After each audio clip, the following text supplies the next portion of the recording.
It's 18 minutes past 9 a.m. This is 97.3 CTFM and ChannelOne television, which means that for the past 2 hours and 18 minutes, delegates of the New Patriotic Party have been voting. Voting has commenced in all polling stations across the country as the largest opposition party goes to the polls to elect a flag bearer ahead of election 2028. And I am Umaru Sandamado. This will be a special edition of The Big Issue. And before we even talk about anything, let's go to Kumasi, where one of the candidates in this election, Dr. Yaosei Duchum, former education minister, has just cast his vote, and our bureau chief in the Middle Belt is Hafiz Tijani. He's engaging him.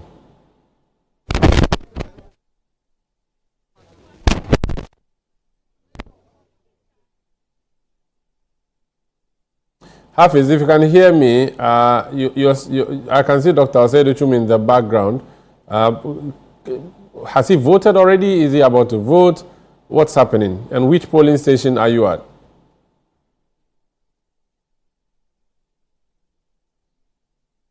Well, Hafiz can't seem to hear me, but if you have in your shot the former education minister, he started off as deputy education minister in the first term of the Akufo-Addo administration, serving as deputy to Dr. Matthew Opoku Prempeh at the time, who eventually would become the party's running mate in the 2024 election. Now, Dr. Yaosei Duchum was elevated to be the substantive minister for education from 2021 all the way to 2025, when the NPP lost the election.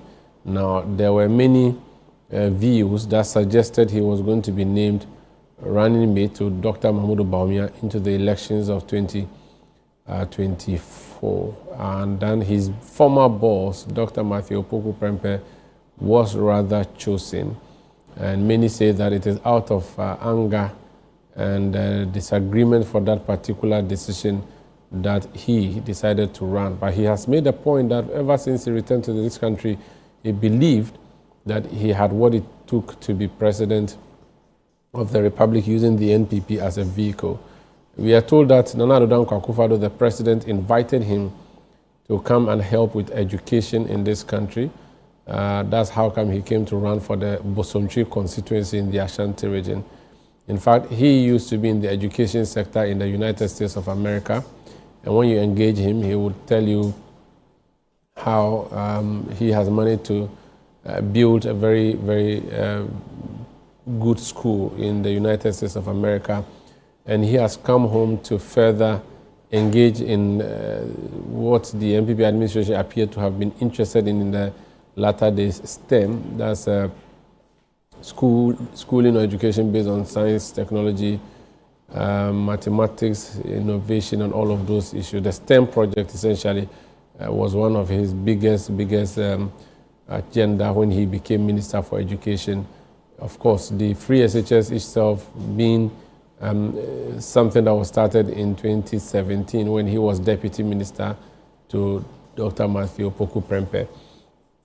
So that's Dr. Yaosei Duchum there, arriving at his voting center.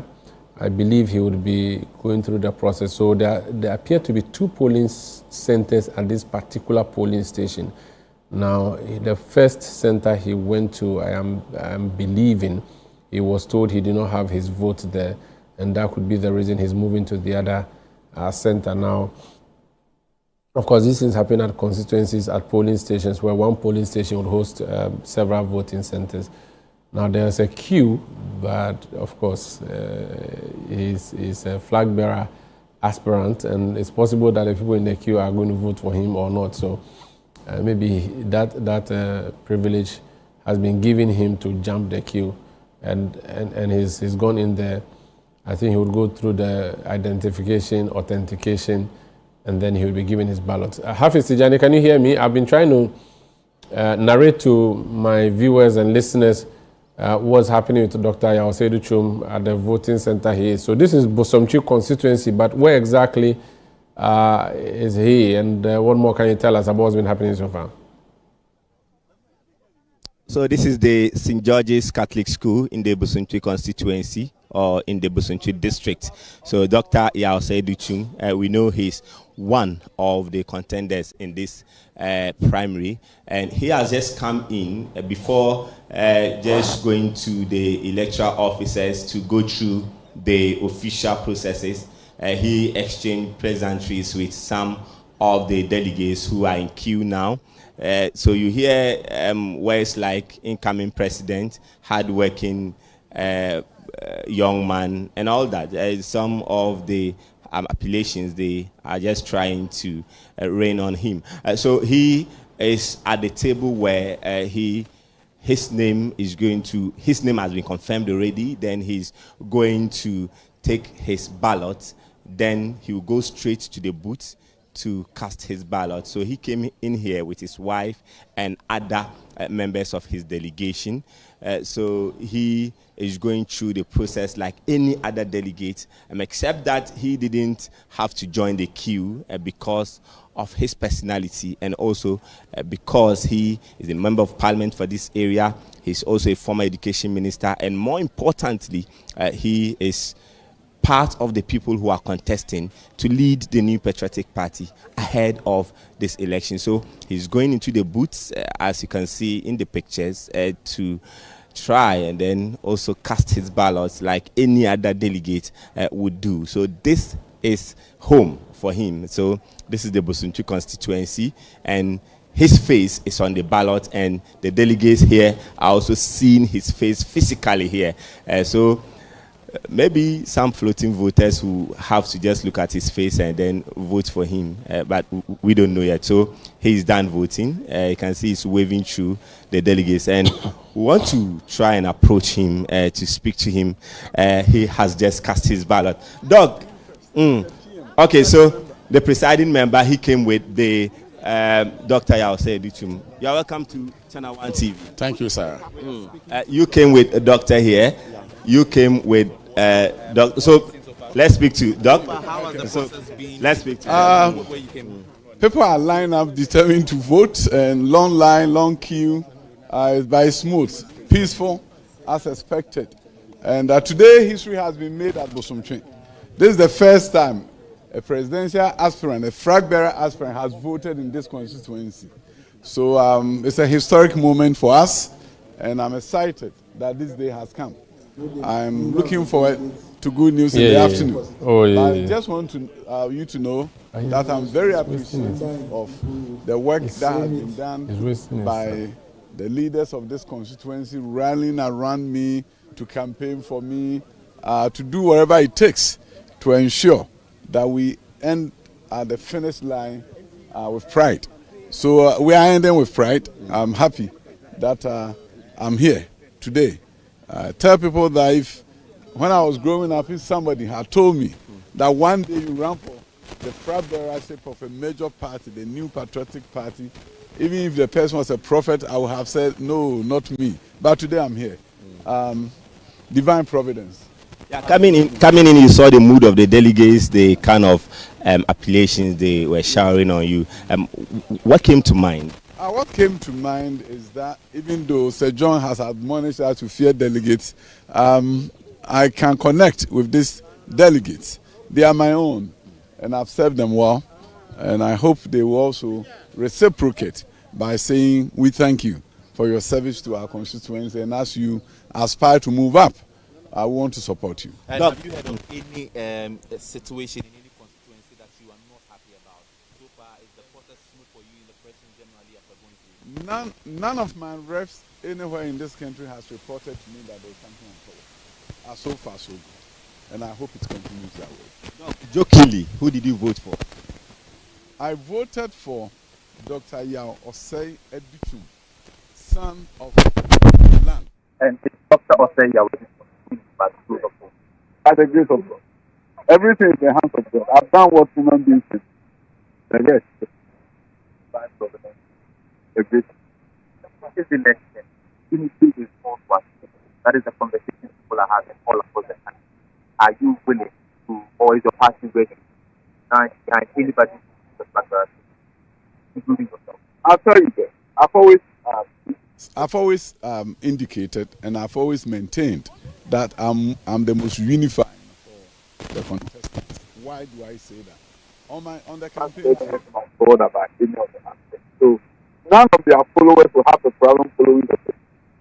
So I maintain a dignified campaign. I told my statement.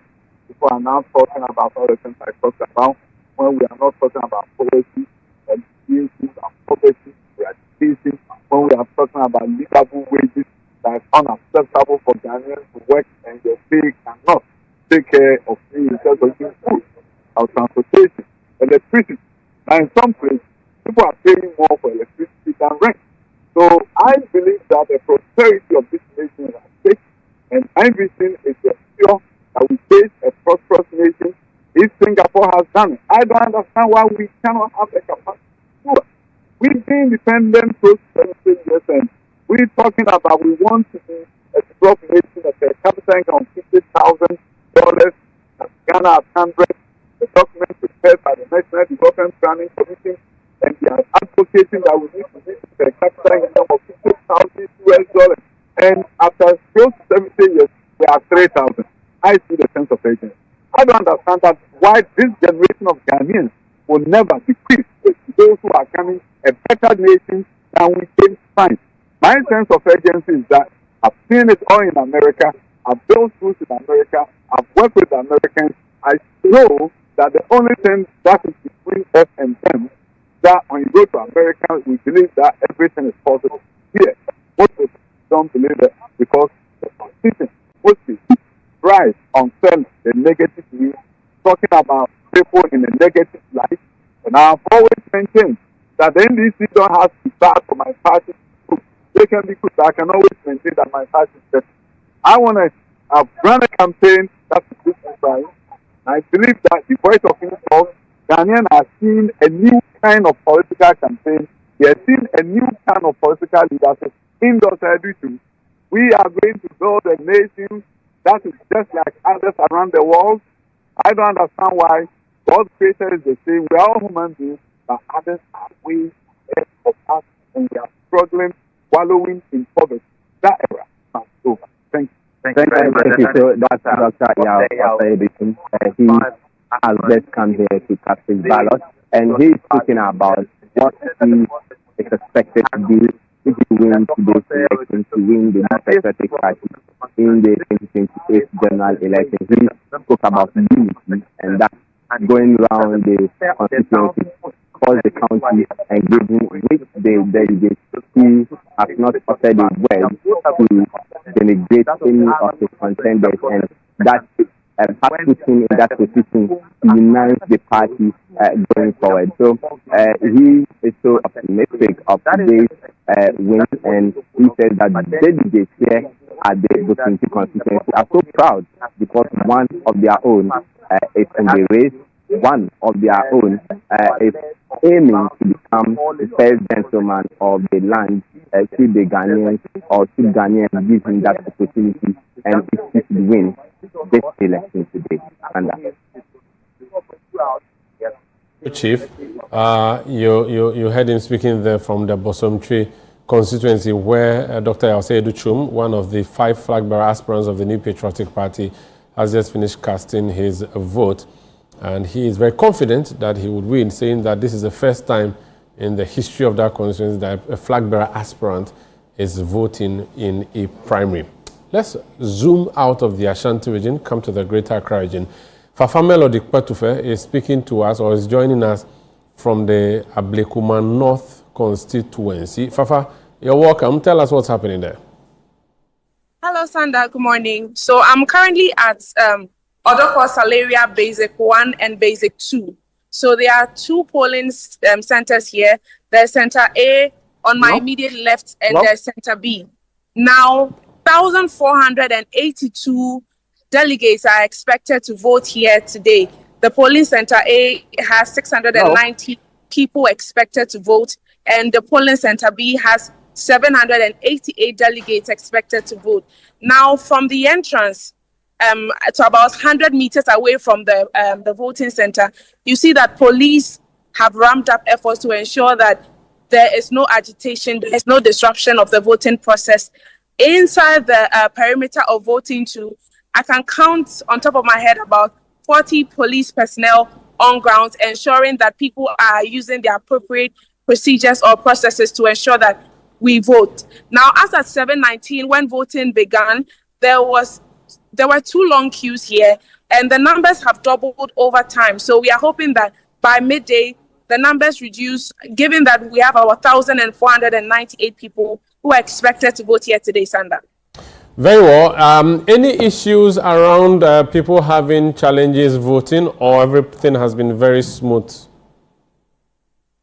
Here at the Odoko Salaria Basic 1 and 2, there's been relative calm here, no agitations, no concerns whatsoever. At the beginning, there were some concerns from delegates. That was ahead of the voting process. But immediately voting began, the presiding officials and the polling executive sorted stuff out. They were good to go. And since we started at 7:19, there's been no problems so far. Thank you so much. And we pray no problem comes. That is Fafa Melody Kotufe speaking to us from the Ablekuma North constituency here in Accra. This is a special edition of The Big Issue on ChannelOne television and on 97.3 CTFM. I have my panelists in studio. I'll be engaging them in a bit, but we're just doing whistle stops across the constituencies to understand how the voting process is starting. If you are just joining us, we are bringing you special coverage of the NPP presidential primaries. Akwesi Ejenim is our bureau chief for the Western Belt, and he's joined us to explain, because we understand that there's some challenge with, is it the distribution of money? Akwesi, please tell us what you've been finding out.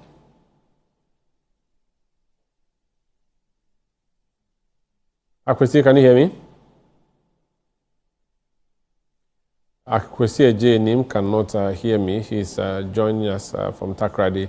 When we re-establish connection with him, we would bring you that report that he has. Akwesi, if you can hear me, you have muted yourself. Can you unmute so we hear you? Oh? Yes, you are audible now. Please proceed. Tell us what's happening.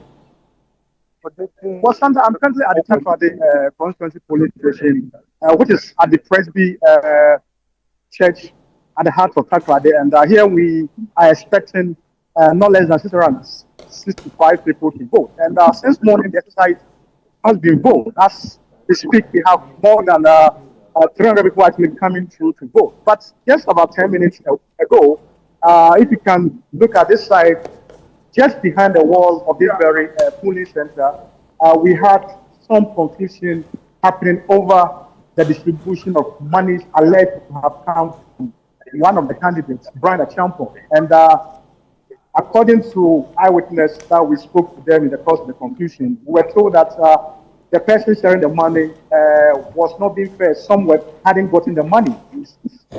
They felt the guy was hijacking the money. And so they decided to go into the room where the money is actually being kept and forcefully take some. And that led to some confusion, a very disturbing scene. Lucky for them, because of the security, team over here, they were able to intervene and then managed to calm issues down. We actually spoke to one of the eyewitnesses or a beneficiary and a delegate of this distribution of money, who confirmed on record that she actually got some of the money, and the source declared to her is Brian Achampong. She said that this is the situation.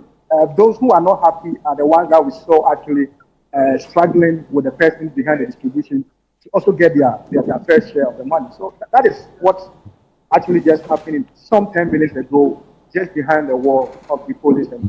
But have they claimed ownership? Have they said they belong to the Brian Achampong campaign team? Have they confirmed that, at least on the record? On record and on video, we actually spoke to one patient, Ape Adankwa, one of the delegates here who just cast a vote. And we actually recorded an interview. He has confirmed that he got some of the money and it came from Brian Achampong. So that is what we have from her side of the story. And I must say, the scenes over there was very disturbing. Some of them were even prevented from recording because of people around. They threaten us to keep recording.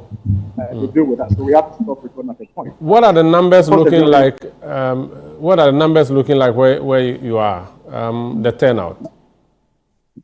The turnout is very good. Turnout is very good. I must say, as at 8:40 that I got here, out of the expected delegates of 665, we had over 200 actually casting their vote. And as we speak, for the past 30 or so minutes that we've been here, we've had not less than 100 people coming to add on. So they've already even crossed half mark of the expected voters here at the Takoradi constituency. Thank you so much. Akwesi Ejenim is our bureau chief for the Western Belt, speaking to us from the Takoradi constituency. So that's one update he's giving to us. From Takoradi, we return to the Greater Accra region and go to the Adentan constituency. Bevelyn London is joining us from there. Bevelyn, where are they voting and what's the state of affairs? Hello, Sanda. So at the Adentan constituency, voting is taking place at the Light Academy, Roundhouse and down within the constituency. Now, there are two centers here, Center A and Center B. 1,577 voters are expected to cast their ballots here. And as of now, a little over 200 have come to do just that. But the process has been smooth so far. It's been quite calm.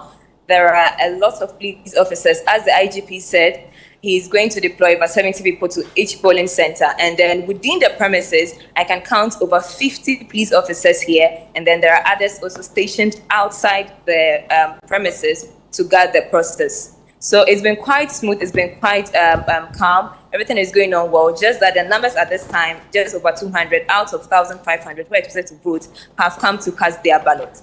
How are the agents taking this? Do you know whether they are going into the community to get people to come and vote?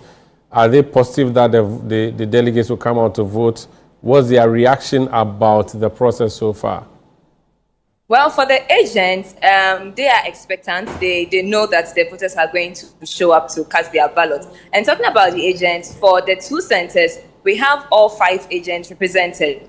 But for Center B, we do not have the agent of Engineer Kwabena Ejapon here at observing the process. So there are 2 centers, A and B. For Center B, we have all 5 agents represented. But for Center A, we do not have agents for Engineer Kwabena Ejapon here to monitor the process. They know that elections, as they always goes, people do not come early. But between 12 and 2, they are hopeful that the delegates would come and cast their ballots. There are many of them outside. So to control crowd, what the police officers here have done is that they let 20 people in to make sure that we don't have overcrowding within the voting premises. And so as the queue moves, then others are allowed to also join the queue. So hopefully, they show up. They are expectant. They know that with every internal party election, some delegates do not vote early, and so they are hopeful that they are going to show up to,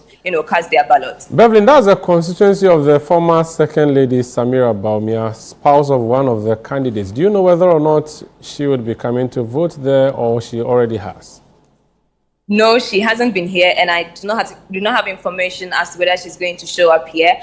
But we've had the former MC for Adenta, Nino Edumwa, come to vote. We've seen the NPP 2024 parliamentary candidate Kozi come to vote. The Adentan constituency secretary has also come to cast his ballot, and then other executives as well. But for the lady, we do not have that information. Thank you. Thank you so much, Bevelyn London, reporting from the Adentan constituency. Taufik is one of our team of reporters in the Ashanti region. He's joining us. Taufik, you're welcome. Which constituency are you based in, and what can you report?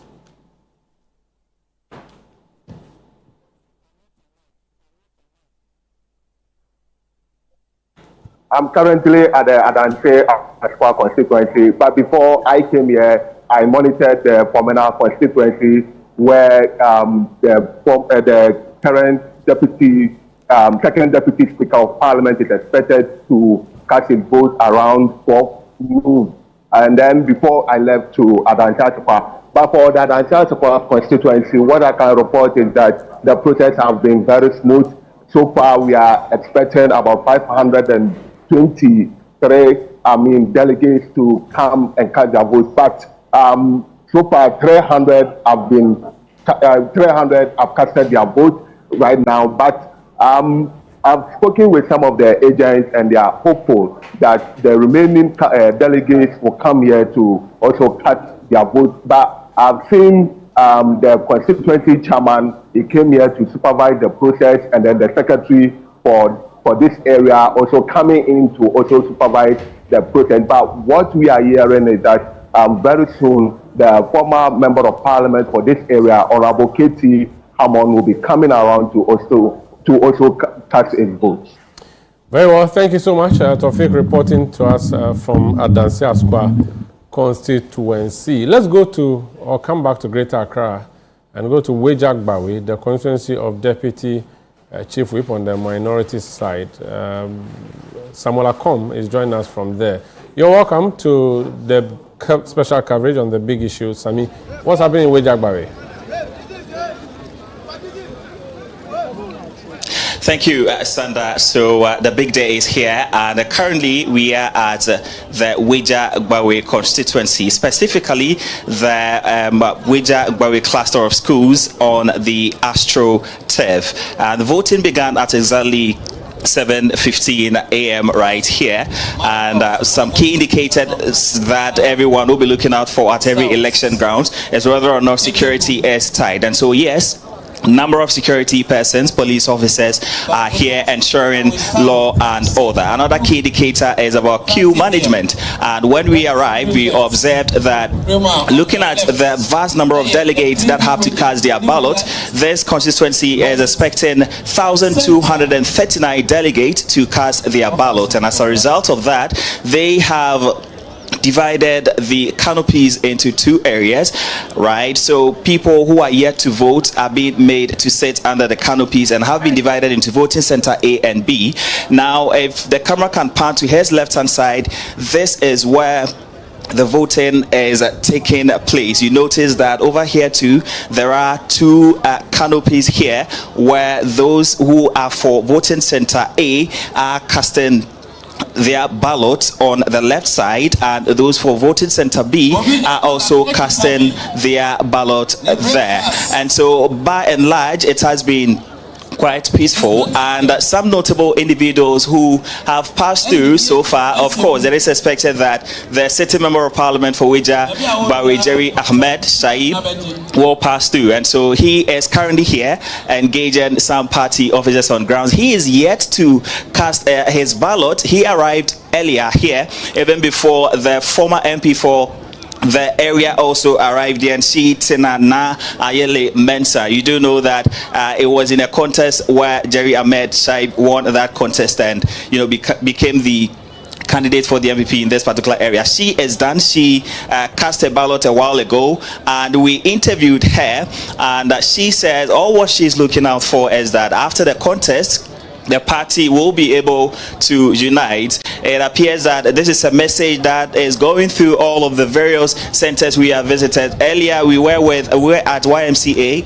where Charles engaged the Greater Accra Regional NPP chairman, where he also called for unity after the electoral process. So that is the message that has been, circulating around, and so Jerry is yet to cast his ballot. But in terms of the electoral process itself, it will interest you to know, as I earlier indicated, that 1,239 persons are expected to cast their ballot, and so far, that was 5 minutes ago, when we verified with the Electoral Commission, they indicated to us that for Center A, voting Center A, 198 have cast their ballot so far, and for Center B, 160 have cast their ballot so far. Take it or leave it. When you do the calculations, you notice that 881 delegates are still expected to come here and cast their ballot. And typical of every electoral process, it is expected that the various camps and caucuses will be able to whip the rest of them to come and cast their ballot. That is what is happening inside. But if you go outside, you notice that there are large crowds or scores of people there. Those are the individuals who are most likely done casting their ballot, because as soon as you are done here, the security officers direct you outside. And of course, typical of every election day, some breakfast servings and other things are also going on here. So that is the update we can bring to you from the Wejagbawe constituency. Okay, thank you so much, Samuel Akom, reporting from the Wejagbawe constituency. This is a big issue on 97.3 CTFM and also on ChannelOne television. I'm Umaru Sanda Amado. It's 48 minutes of coverage so far.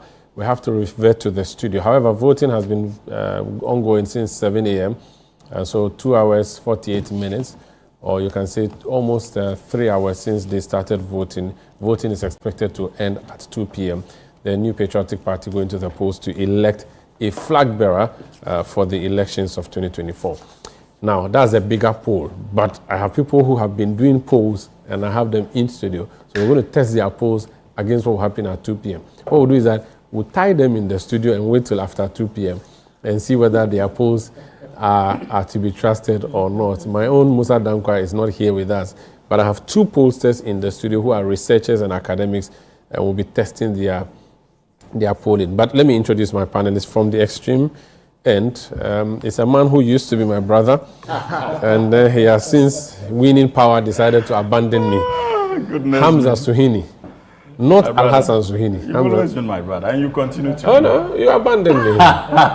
Member of the National Democratic Congress Communications. How are you doing? Not bad, my brother. How was the week? Everything good? Well, quite hectic, but it's the responsibility of ensuring that you do not allow those who do not have the moral authority to begin to question the sincere attempts of this government to have their way can be daunting, especially when you are dealing with a New Patriotic Party. Knowing the mastery they have when it comes to propaganda, because we saw it under His Excellency Jerry John Rawlings of blessed memory. We saw it under President Mills. We saw it under the Mahama first term. And of course, we expect them to continue as far as that trajectory is concerned. But be rest assured that this is a government that has learned useful lessons when it comes to the politics of the New Patriotic Party. And for 8 years, we took advantage of our stay in opposition to begin to map out strategies to be able to contain their propaganda. And but so we are relentless. They don't have propaganda. You have a propaganda secretary. They don't. We have a national communications officer. Okay. And in response to calls by people like you who thought that the word propaganda was a bit problematic, even though we disagreed then. But as a party that is very, very committed to democratic principles and value views of many of our compatriots, especially when it comes to democratic governance, we decided to heed that call and changed it from propaganda secretary to national communications officer. That tells you that we are dealing with a political party. So you are listening party. Absolutely. And a listening government. We'll be waiting to see. But before you go, on social media yesterday, we saw pictures of the president at the Armed Forces head office. He was wearing military uniform. Even though he is the commander-in-chief of the Armed Forces, many people think, why should the president be wearing military uniform? Because we moved away from where heads of states were military men. What's your take on that? I think that it was largely ceremonial, and there's nothing that bases as far as our legal system is concerned, and most importantly, even our democratic principles. As the commander-in-chief of the Ghana Armed Forces, there are many avenues you have at your disposal to engender confidence in the military and to let them understand that on every wave, as far as their activities are concerned, you are with them, provided that they are legal. And as head of state, in discharging that responsibility, if the president was minded to believe that one way to let them understand that he's with them 24/7 is to identify with them by wearing their uniform, I don't think that we should make any. So it's not a problem. We shouldn't raise any concerns about it. I don't think that is problematic from where I sit. Okay. But knowing His Excellency President Mahama, if the discussions are engendered that seeks to present a certain picture that this is something that we should not encourage. You know him better than I do. I don't know him. You have been in the media with him. You've been in the media with him for ages. And you followed his politics. So you know that he is a gentleman who will listen. And if need be, act on the criticisms that are likely to come his Very way. well, very well. Not like we had in the past. It's okay. It's okay. Dr. Evans Dua is a pollster and economic researcher. Doc, you're welcome. Introduce yourself to my panelists, my viewers rather. So it's important to give a background that I'm actually a bilingual business expert. So I speak English and I speak French. Oh, so why don't you say bonjour, mes amis? So if I say this, hello viewers, you are watching me on ChannelOne television. This is a big issue. Keep watching. Ok, donc bonjour à tout le monde. Je suis Evans Dia et je suis très ravi de vous voir aujourd'hui et j'espère qu'on va voir ce qui va se passer à la fin de cette journée. D'accord. Merci beaucoup. I'm told a clap for you, but I cannot, you know what I mean? Nice. I like to. So where did you learn your French? So I actually started in Morocco, then France, and then started working with Société Générale in Paris, in France, then Morocco, then back to Ghana. So I was with Société Générale, and I did acquire them in Kumasi. Then moved into academia consultancy. But Morocco, you should have spoken small Arabic too. Sure. You can speak? Yeah. Shukran. Shukran. So Anna Ismi Evans Wanta. Umar Rusanda. Nice. Oh, nice. Oh, but what do you do in So currently I'm the head of international relations for the University of Skills Training and Entrepreneurial Development, formerly Akenta Piaminka. And I'm also a lecturer of the management department, and I do a lot of consultancy work for World Bank, MasterCard, Yeah. So this Amusted, that's the name of the school. So now it's called what? Now it's going to be Usted. So it was Amstead, and now the Akenta Piamenka Parliament. Is in the Eastern region, eh? No, in Ashanti region, Kumasi. So formerly it was University of Education, Kumasi and Mampong campus that was combined, and it became Akenta Piamenka University of Skills. Akubado came to change the name. So it became an autonomous, first was another campus of UEW, and then Kumasi, and it became autonomous. So it's back, so the name has changed? The name is going to be, so it's in the process. What do you teach? So I teach management, to finance, economics, entrepreneurship. All right, thank you. So he's a pollster, we'll be testing what he has found. And I prefer researcher. Researcher? Yes. Okay, a researcher who does polling. A researcher who does polling. The person sitting to your right, Doc, I thought you were an associate professor now, or you're a professor? The previous one is correct. Associate professor. Yeah. Yes. So should I say associate professor Echesikanko, I should say Dr. Echesikanko, which one is more appropriate? So normally, just for the sake of mentioning it, you can just go with associate professor or professor.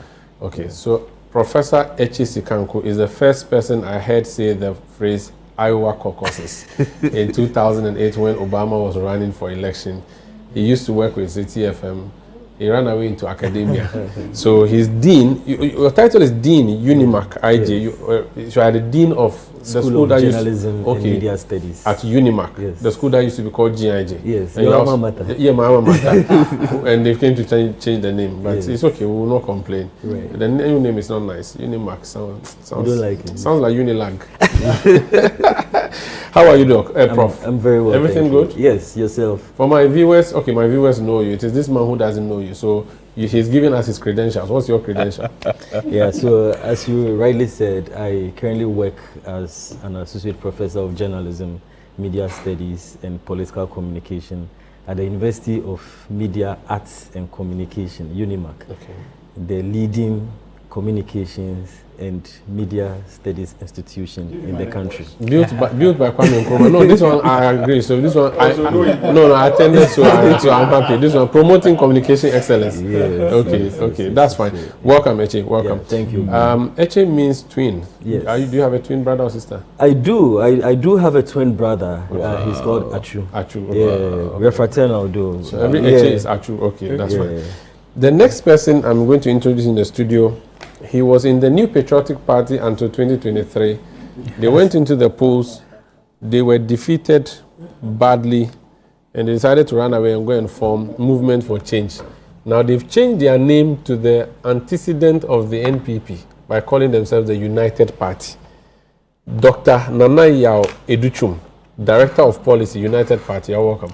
Thank you, Sanda. I've introduced you well, oh? Definitely, but except that, we didn't see ourselves through the contest. The contest in 2023 was phased into two. There was a special delegate and then the main one. Yes. And after the first one, you said you ran away. No, we didn't run away. It was, that is a mark of leadership that the Honorable Lanchimati, who was the candidate that we were all supporting, showed. And I think that we must learn from that. And I had private conversation with your team that, that is what is lacking in our country and even the broader continent. Apart from Kwame Nkrumah, we've not had leaders who stood for principles. And essentially, the decision he took was to show to Ghanaians that the path that NPP was charting was not going to help the country that we all want to promote and help prosper. But you see, you giving my colleagues opportunity to say a little bit about themselves. But you didn't even let me give you. I was asking you to defend your running away. You defend. Explain yourself. You are a doctor in what? Are you a book doctor or a hospital PhD. Doctor? No, a PhD. Because my mother doesn't trust PhD doctors. These days. She said you can't even give her paracetamol. What's your use as a doctor?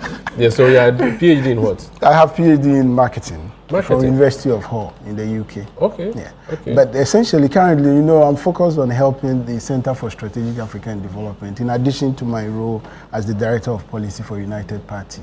And in December, your party is it on the ground? Of course, it's on the ground. How many members do you have? Oh, we currently are mobilizing, so we are building the structures. We received our provisional certificate in June, and I remember you guys participated in our media launch at Coconut Grove. Because you invited us. Of course. But Doc, hand on heart, you believe that it was a smart idea to leave the NPP to go and form UP, which you have eventually become now, where you have a butterfly as your symbol, and the NPP people mock you by putting the butterfly on top of the head of an elephant. Are you sure that was a smart move to make? Indeed. You see, because there are people who think that if Alan were around today, he would have been a formidable force and possibly even win the contest if there's anybody to outstage Dr. Bobby. That view I don't disagree, because since he entered into the NPP race, he was a founding member of NPP, but he started contesting for NPP flag bearership in 2007. And the dynamism in our democracy should be credited to him. I was a student at KNUST. But today nobody gives him that credit. But when you do the analysis, yesterday I was watching Sami Yafi, my brother, and your colleague, and the analysis they were doing. You cannot speak about NPP, the history of NPP,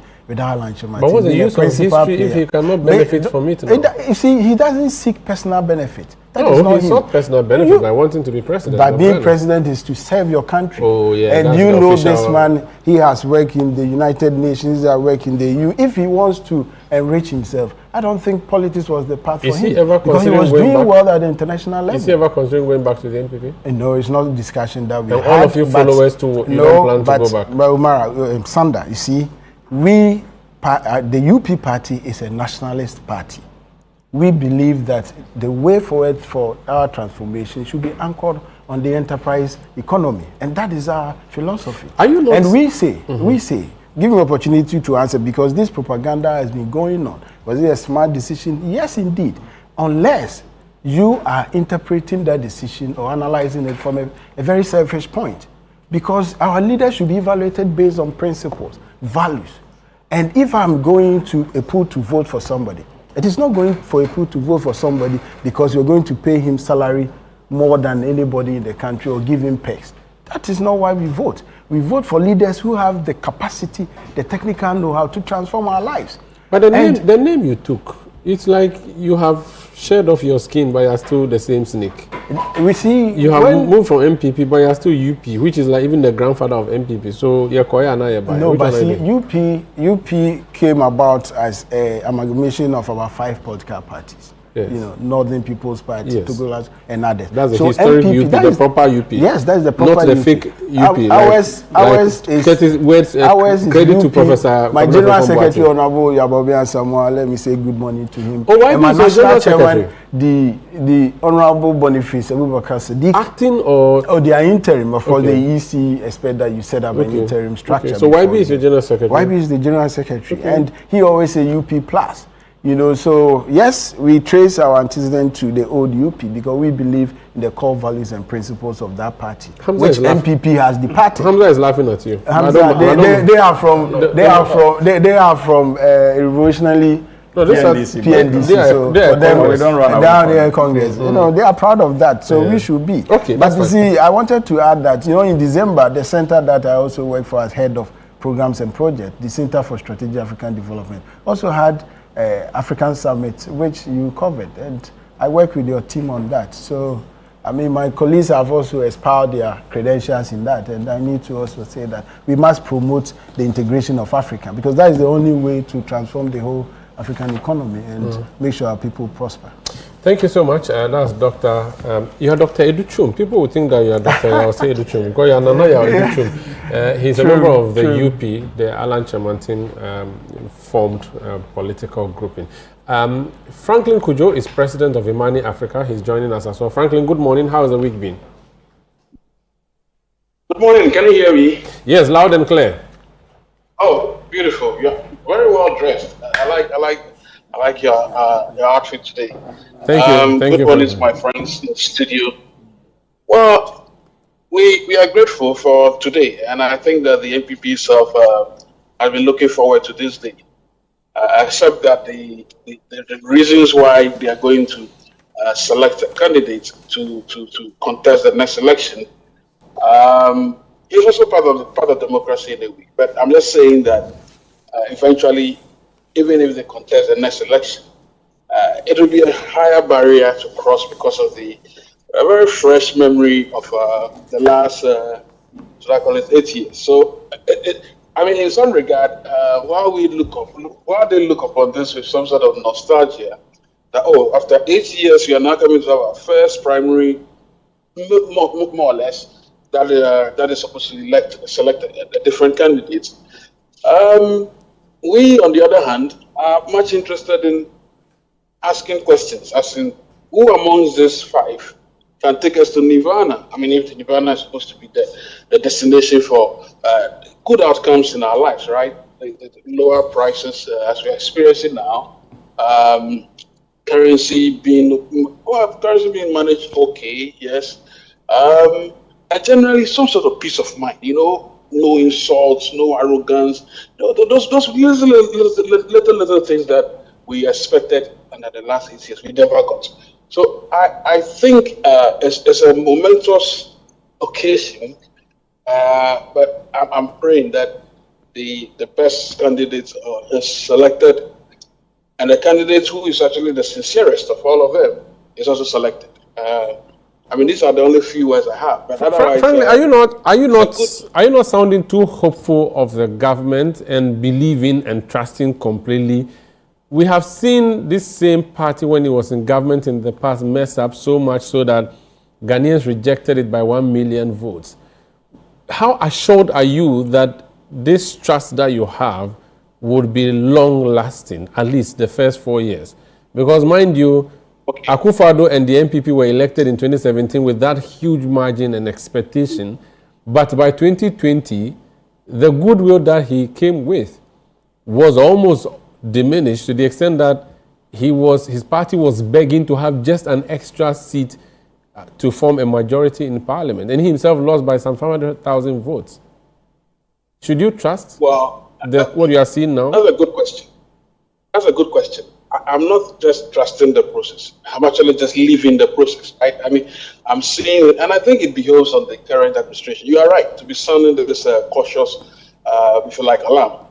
It is important to also make the point that I am not too sure that the John we know, the John we knew, and the John we know now would actually go back 360 to those dark days. Right? But in any case, I mean, those dark days were probably just, how do I put it? Okay, let me not compare. They were dark days. They were all dark days.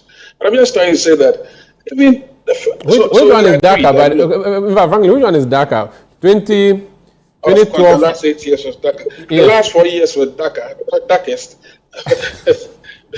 Because Akufo-Addo is dark in complexion, Mahama is fair in complexion, or you. That's not what I'm trying to say. That's not what I'm trying to say. The reason why the last 4 years was a bit more worryingly darker was simply because we had no reason to do the things we did. I mean, we had no reason because the alarm bells were ringing. Most of us, you were complaining, we were all complaining, hey, don't do this, don't do that. But we actually walked into the ditch. At least the NDC could be excused in a way because, well, look, there were power issues, there were all kinds of international issues that didn't favor them as well. But for the sense of a little jocular behavior.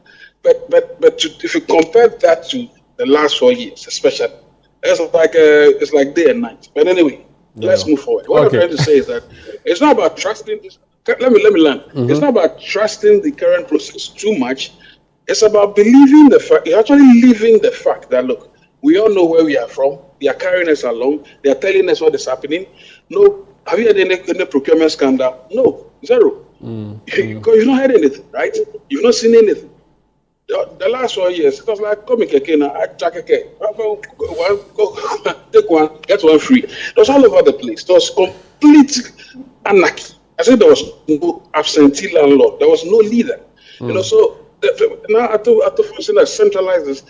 So what I'm trying to say is that it is important to make the point that, look, we will look upon the last 4 years especially and say, if any of these candidates who is selected eventually sings a different tune, I'm not going to say you should render apology and sackcloth, wear sackcloth. No, I'm not going to do that. Okay. But can demonstrate, tell us exactly that, look, will be very different from the last, not even different from the NDC. They'll be different from their last shadow.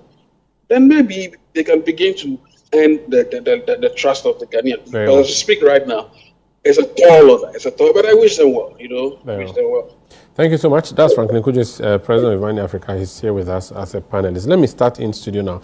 Dr. Evans-Dua, what would be the headline from your finding that who is going to win today? Okay. So we did a 3-wave. So we started in August, and then our second report. I wanted the headline first. So basically, we are confident that if anybody will cross the 50+1, will be Kennedy Ohenejapong. Talk to us about that. So what's the background of your research, and how did you end up here? So we started in August, but we had to context leading to this. So ours is more of a detailed research. The first one was to look at what happened in November 2023. It is important to look at antecedents and precedents so that you'll be able to now, based on that, formulate your questionnaires for the next stage. So what we did was that we looked at the competition that started between Nana Addo Dankwa Akufo-Addo and Alan, that moved on to 2016, and then it was now Alan and Bawumia. Now the two of them was the two-horse race. And then around August in 2023, during the super delegates, there was a surprise effect where Honorable Kennedy Ohenejapong came in second and Alan was third. For me, as a researcher, that's where it caught my attention, because all along it was a two-horse race. So I knew if anything, this would be first, that person would be second, not Alan being third. And then 4 months from there was the main primaries between Dr. Mahmoud Bawumia and Honorable Kennedy Ohenejapong. Remember that in 2023, NPP was in power. So there were a lot of factors at play. One of the key factors was that the presidency we run in Ghana is something we call like an executive presidency.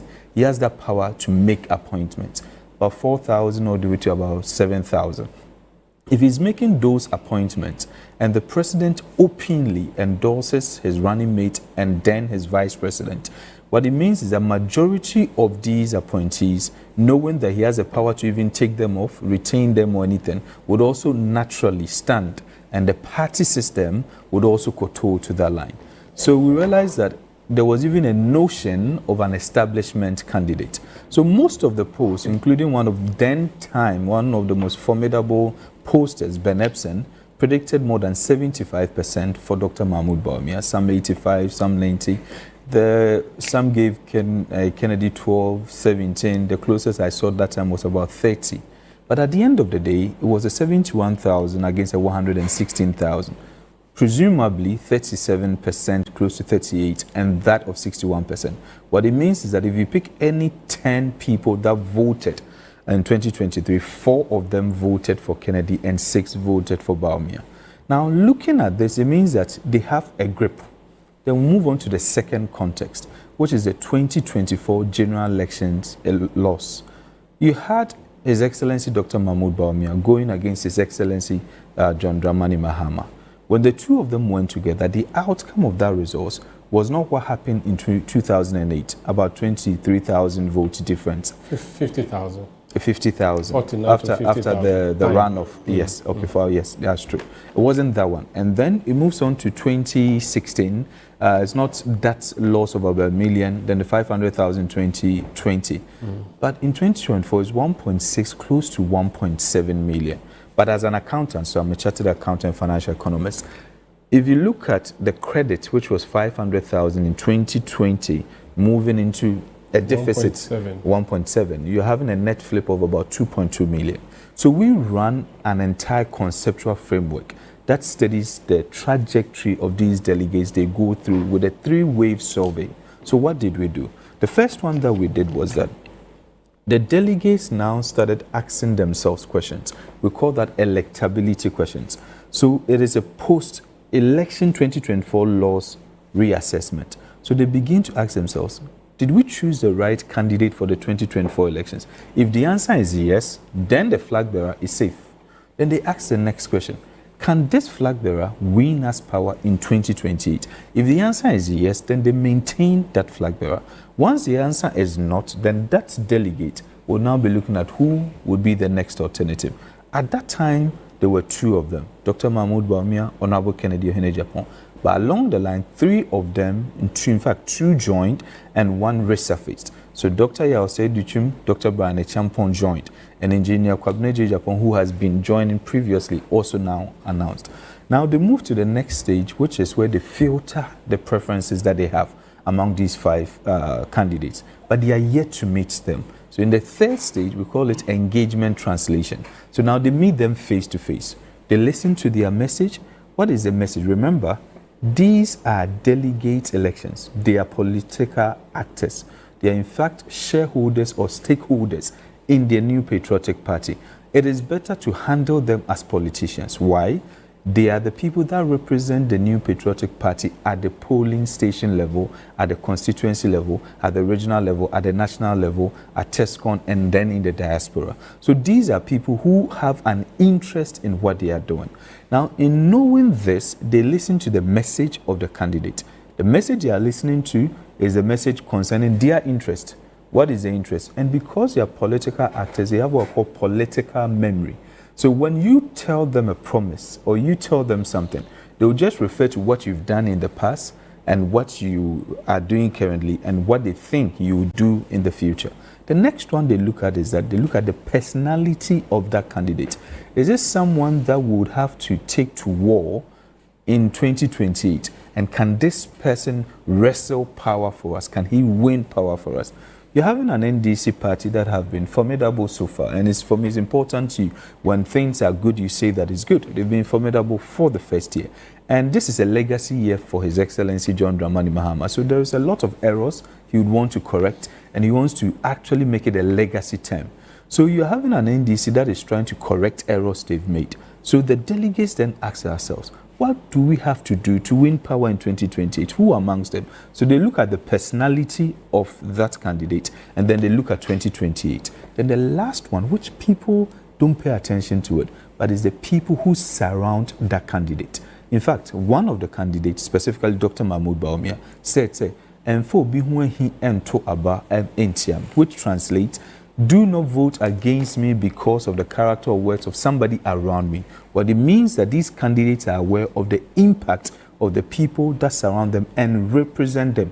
Whether they are part of their campaign team or not, they speak on their behalf. In a way, people see them as part of it. The 4th stage is where the delegates now get to that point. They've met them, and then they start to make a decision. This is a candidate that I think would help. Then they look inside the new patriotic party. Those who are not delegates, but they are members. Who do they also think we should take to 2020? Then they go outside the party. So now they are doing a consolidation between their own personal opinion that they've seen vis-a-vis the candidate. What other NPP members who may not, remember the polling station executives are representing the polling station area of all NPP members there. Mm-hmm. So they're also looking at that. Then they look at the citizenry and say, okay, where would they also want to be? Then the last stage is a late stage constraint. At that stage, majority of the people have decided. So we run in August at the beginning of the tour. Then we run September, October in the middle. Then we run the last one from October 20 to January 9th. Now what we did was that we decided to run the last one according to the itinerary of the candidates. In other words, to be a bit closer to checking the impact after they had met them. So what we did, for example, is that we did Bono East, Ahafo, and Western North. By that time, at least 3 to 4 of the candidates out of the 5 had met these delegates. Then we structured it in a way that majority of them might have met them. It is important I state for those who are scientific, our sample size. We did a 40,988 for our last one. The first one we started was a 20,000. The second one was 26,000, and then the last one. So specifically 10%, 12%, and 20%. What happened was that we had a non-response, which means that those who are unavailable and unreachable. It is also important to note that it's not all those that we called that we're able to get them on phone. We also did purely structured phone calls because the delegate album, there are no addresses, and these delegates are not like the ordinary citizens where you can find them in a cluster, except you're going there to campaign. So normally what we did was through the phone calls. Now these are, and then I run a two model, the worst case scenario and the best case scenario. So the worst case scenario is where people have undecided and undisclosed, and then the best case scenario is what is happening today, where we assume everybody is voting on that day. Now for the methodology, it was random sampling. We did what we call quota or proportional sampling. So basically, if you have 1,400 delegates in a constituency and we're doing 20%, that means that we're doing 280 sample size for that. If there are about 500 and we are doing 20%, we are doing 100. So at the end of the day, it becomes that kind of a microcosm, a small representation of the entire population, so that what we are having is very representative of what it does. And we took into account all other stakeholders within the constituency. What we did not do, which is also important, is that we used the album from 2023 because it's the same 2023 people who are voting plus an additional. So as of today, if you look at the addition, it's 7,000 people that have been added. As at the time we're starting the research, the album had been increased all the way to 215,000. We didn't want a situation we interview someone and then they will tell us the person is actually not part of it. So what we did was to use a 204,893, and then so that's also the scope that we had to. Now what we found is that when we started in August, Dr. Honorable Kennedy Ohinejapong, who was at 37%. So before you give us a percentage, okay, was it the same total number you used for the first wave and the second wave? So we did total random sampling at each stage. So what it means is that some of them can be repeated. Okay. But what so we what did means that the number, oh no, I gave it. I said 20,000 for 20,000 for the first one. That's August, and then the second wave 26,000, and the last one 14,980. So the latest one is 40,000. Yes, 980. From all constituencies or some constituencies in the country? We did all the 276 and then 16 regions. So how many per constituency?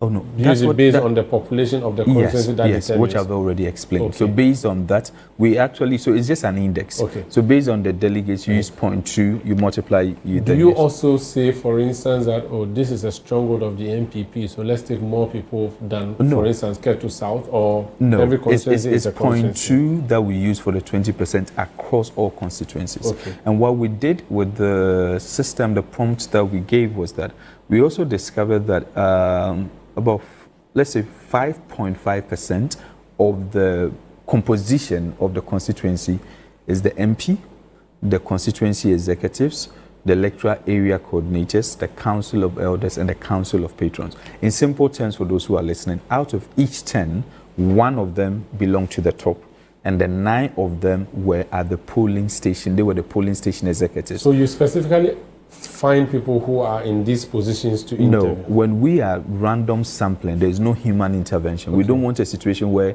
a human being will choose. Okay. So we give it a prompt, and then the prompt will tell us, give us this percentage from this group of people, give us this percentage. And then what we do is that we have another group that will check for glitches. It can select and there are some mistakes and stuff. So they check for the glitches, and when we realize that everything is now verified, we pass it on to the researchers who start to make the calls. How was the data collected? Phone calls, or they go to the ground and meet them one-on-one? How did So I stated that too. So it's structured phone calls because there are no addresses. Nobody can know where the delegates are staying. We don't have that. So what we do is that... But the phone call is reliable in research? More than reliable, because the phone numbers are there. But however, we also explain the biases and we explain the limitations that we have. One of the limitations is that there are some of the numbers in the airborne that are wrong.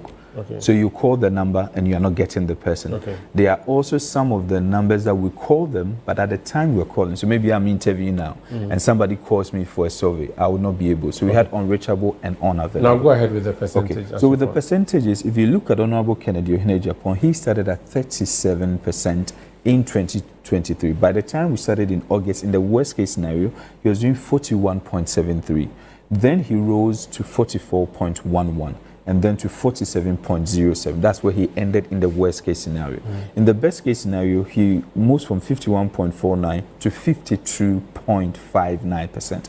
Dr. Mahmoud Bawumia started 61% in 2023, but when we were doing August, he was at 39.09%. He increased marginally during the September-October to 39.51 and dropped sharply to 35.92. So let me just say that the data you're discussing is actually on our screen. So for our viewers so who are then watching let us them be on on television, page 9. Yes, so you go ahead. Yes, they should be on page 9. Yes, so you proceed. Yes. Okay. So no, so you concentrate on what you're saying. That's fine. Even though what's on the screen, it's showing. Okay, that's fine. So in the best case scenario, you see Dr. Mahmoud Bawumia also reaching 36.24. And then you have Dr. Brian Achampong, who started at 11.34 when we started. And then he dropped to 6.28 and then recovered at 8.22. Then we saw what happened with also Dr. Yaose Duchum, 2.71. And then he also rose to 3.19, then dropped at 1.95. So that's what happened. So as the one you finished January 9, yes, that's the one you've just shared with us. Yes, that's the one. So as of January 9, when you polled the people, the majority thought that Kennedy Japan was a person. Yes, they should, and this was 52 best case scenario. 52.59. So normally, for best case scenario. For the best case scenario. What does best case scenario mean, and what does worst case scenario So the mean? worst case. Well, worst case then become what, 47% for 47.7. And what's the worst case for Dr. Bawumia? So the worst case is 35.92, and then the best 36.24. That's their cousins, 35, 36. Yes. So for him, best and worst are same. So what is actually happening is that the best, in the worst case scenario, we have undecided and undisclosed. Okay. Remember that he was a flag bearer, so he's the main person to beat. Okay. So he's either gaining or he's losing. Okay. And from the data and the research we've done, he's been the one losing more over that period because of where he's coming. So what did you ask the respondents specifically? So we asked them about 5 questions, but specifically for this poll that we're talking about, we'll just anchor on just 2. Okay. Who did you vote for in 2023? And then who would you vote for in 2026? Now, this one is very simple. Can you tell me the other 3? I want to see something. I want to see what so we look at the next best alternative. Okay. The next best alternative is that if this candidate you want to vote for some reason is not even alive or is not there, some reason, who among the other 4 would you vote for? If you have a change of mind, who among the other 4? And then we try to measure that, because the reason why we measure the next best alternative is that there is a third model this time I didn't bring. It's called the most probable model. That is a pure prediction. Now that is where we do triangulation. I decided to avoid interpretation and triangulation for this one. So what we did was purely follow a scientific rigor process so that there is less interpretation, so that the decision makers and the strategists will pick the document and they will take it from there. Now, in the best case scenario, we pick the undecided, then the undisclosed. Then we random sample them again, because we didn't want a situation where a hypothesis, they are not tested. Then we random sampled them again and then gave it to research group B and C. We had A, and then B and C would now go. So different people now call them. And then when we get response from them, we now get an index for the candidate. And then based on the index, we apportion them. Last question before I move to the next researcher. A poll is as credible as a pollster. What's your credibility? Oh, so for me, I keep telling people... So is it me or we? No, we are asking a question. Yes. The question you asked was... So I want to know whether it's a you plural or a you singular. So I'm actually answering you. So if you just wait for me to land. You asked me a question first. And as far as I am the face, I have to start with me and then move to the team. So I'm actually answering you. So you have to wait for me to answer you. So the first one, the most important thing here is that as a person, right from the beginning, and my first video would have put it online, I stated I am an interested party. I am a member of the New Patriotic Party. So I stated that my biases are explained. Are you a delegate?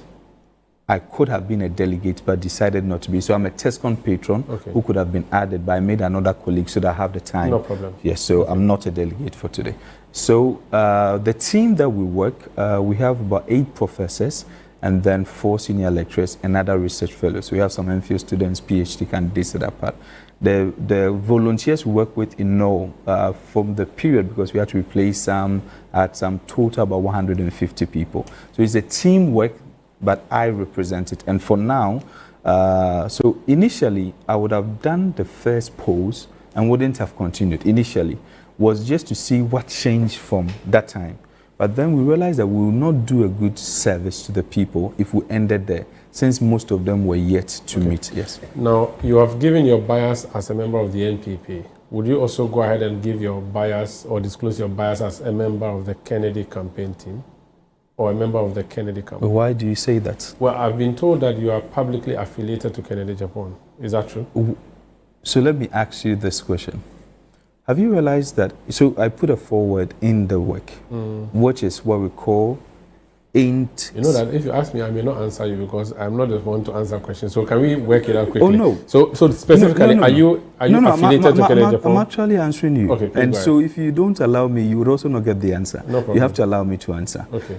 If I brought out this research and then it supported Dr. Yao Seduchum, what do you think Dr. Yao Seduchum would do? Remember, my work has been emphatic. And emphatic in which way?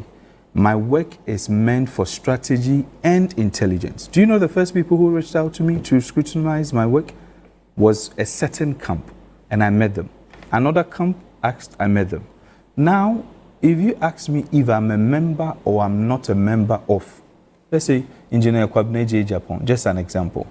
At this stage where we find ourselves, we are voting today. Why would that question be important? Because I'm stating this here. I am not neutral. I'm coming. Let me land. No. I'm not neutral, but I'm objective with my work. I agree with you. So let's stay there. No problem. Good. Are you a member of the Kennedy Japan campaign? As it stands today, I'm a member of the New Patriotic Party. As of yesterday, were you supporting Kennedy Japan? As it stands today, I'm a member of the New Patriotic Party. So you are not a member of Kennedy Japan's campaign? Hold on. You have to. You have already explained that you're a member of the NPP, which is fine. Hold on. If you see, I premise my question with a statement that a poll is as credible as a pollster. And I've answered you. No, just a second. You have answered me one leg. Go on. But the other leg, you appear to be dodgy in answering. No, I'm not It's dodgy. a specific question. I'm not so let me dodgy. ask you. Let me ask you a specific question. You let me ask you a specific question. And if you don't answer, we can move forward. Are you a member of the Kennedy? Okay. Do you support Kennedy Japan in this election? So yes or no? Just yes or no? Hold on. Would you say yes or no? If you tell me, hold on. No, I would appreciate if you can give me that. Because I think you give me the background. I appreciate. Do you know something? If you limit a question to yes or no, yes, you limit the integrity of the question. But at least you can say guilty or not before you explain. So which one is it going to be? You do not limit a question to that, especially when the person has at the beginning of this question, segment, I asked you to give me the headline. You remember? Yes. So what is the headline? Are you a member of Kennedy's campaign or not? If you are, then you go and explain the details. If you are not, you explain the details. And so that is how it has to be. And you cannot say that, you can't say yes or no. The moment you start being iffy, people suspect you. And I want you to be straightforward. I have been told that you are a member of Ken's campaign publicly. And I'm putting it to you. Are you or not? You are the host. So as it stands today, yes, my work is to lead to strategy. Yes. Both, at least 4 camps have consulted me. And whatever they've asked me, I'm coming. So you're not a member of Kennedy. That's fine. No. I mean, this way. I mean, I don't need what else you have done. It's okay. Let's leave it. No, what you're doing, you're doing a disservice to yourself and to all of us. I appreciate it. You're looking for an answer. Don't worry. No, hold on a second. Hold on, please let me land. Yes. You have to give me that privilege. I have given you so much time. No, you haven't. You have never allowed me to land on this one. No, you haven't. You keep interrupting. So let me land. I started this show. No. What time? You have been the only one speaking so far. No, I'm talking about this question. Yes. So let me land. You are still interrupting. Okay. So let me land. Can I? If you will not tell me whether you are a member of NPP or a member of Kennedy's camp or not, then I don't really know what else you are going to tell me. Because you've already told me everything about your research and your partisanship. but you are yet to tell me whether you support Kennedy or not, which is what I have been told you are. And you are not saying whether you are or not. So I think we leave it there. Is it not the case? Or you want to say something? No comment. Professor H.S. Kanko. Because you didn't allow me, so it's better not to say that comment. It's fine. Professor H.S. Kanko, you are a researcher as well. First of all, I want you to react to your colleagues' research, and then I'll ask you to give me the basis for your own research too. Yeah, thank you very much, Sanda, and hi to everybody on the panel. Yeah, Dr. Edu, I mean, Dr. Duya, Yes. I like it when people are able to, as researchers, you know, I like it when people are able to do work and then justify it. And I think by and large he has. You know, he's gone through his parameters, he's gone through the models, and he's given the framework, he's told us the sampling process and everything. And it makes sense, you know, so kudos to him. Thank you so much. It makes sense, yeah, kudos to him. So he's justified, because otherwise you don't come and do it based on your own personal parameters. I mean, he's been able to establish a framework, and I think that's fine. Okay. Yeah. Now let's talk about your own work. So when did you start your work? What did you set out to do? Sure. So, you know, a lot of the research that came out in the run-up to this election was based on public opinion. So, and that's what a lot of us are used to, the polls, the surveys, and all of that. And we have a number of them. Global Info Analytics, Dr. Duya's research, and others, which is fine because polling is a major feature of any electoral process. But one major gap that we found out was that there wasn't any existing research that looked at media coverage of the elections. But we all agree that the media is such a central agent in any development field, whether it's social, healthcare, or whatever. People depend on the media for information and so many other things. And in an election, it's also very important. So you find out that globally, many democracies, one of the things that researchers do is to be able to monitor the media, to examine the media, or at least assess media coverage of it, just because a lot of people depend on the media for information. And in a presidential primary, the same thing happens. Except that in this primary, they are delegates. But the delegates are still voters, and they are spread across the nation. So the media becomes one way they can learn about the background of candidates, their records, their character, their position, their ideas.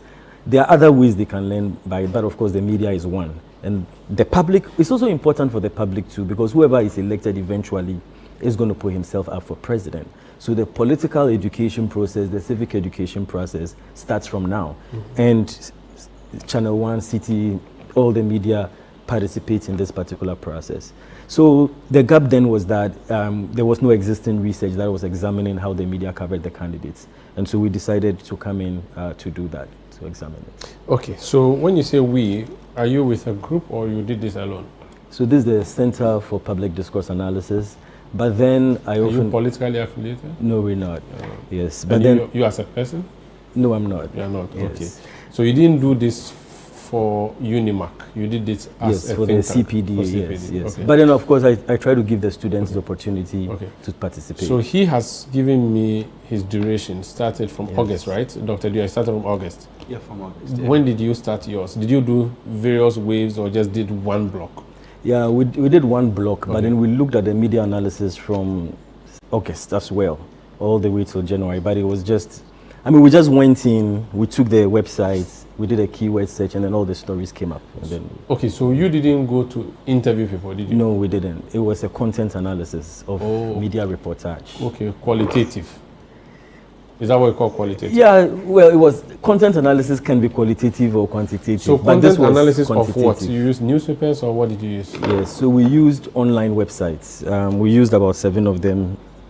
Of course, City Newsroom Online, GBC Online, 3 News, My Joy Online, Peace FM, Graphic Online, and then Metro TV. And you looked out for what? What are the key things you looked out for? Right. So there are about 4 or 5 variables that we looked out for, maybe more than that. But we started with a tone.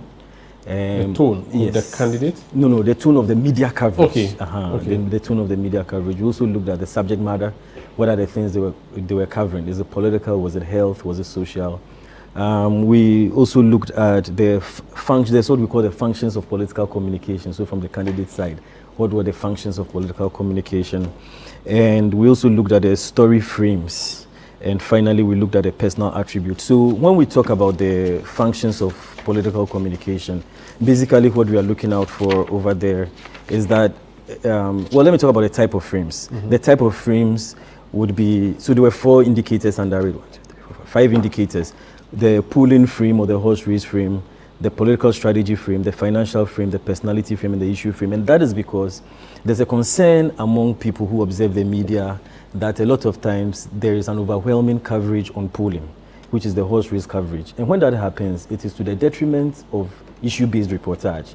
Yes, so, and it's a major problem even in the US or advanced democracies. So you have people from Thomas Patterson from Harvard University and the Pew Research Center for Excellence in Journalism doing work to track media coverage based on this particular problem. And so this particular work was modeled on the Pew Research Center for Excellence in Journalism and Thomas Patterson, a Harvard University professor, the previous work that they did. So would it be fair to say that your research was reflecting media coverage of the race? Yes. Now, what would you find, or what's the end game? So you want to find who got the most coverage or who got the most mention, which then means that they would lead the race. How do you interpret it? Because he asked people questions. 100,000 people, 70,000 said they'll vote for Kennedy. It's simple, I understand it. Yes. How should I understand yours? Yes, so you can understand it within the wider context of democratic development in Ghana. Because whilst the polls or the surveys have a particular role to play, which is to capture people's opinions at a particular, this one has a completely different role to play, but equally important, which is to assess what the media is doing. Now, if you contextualize it, the thing is that media coverage also does a lot to the candidates. It can boost their exposure. It can bestow some form of credibility on them. It could enhance their electability quotient.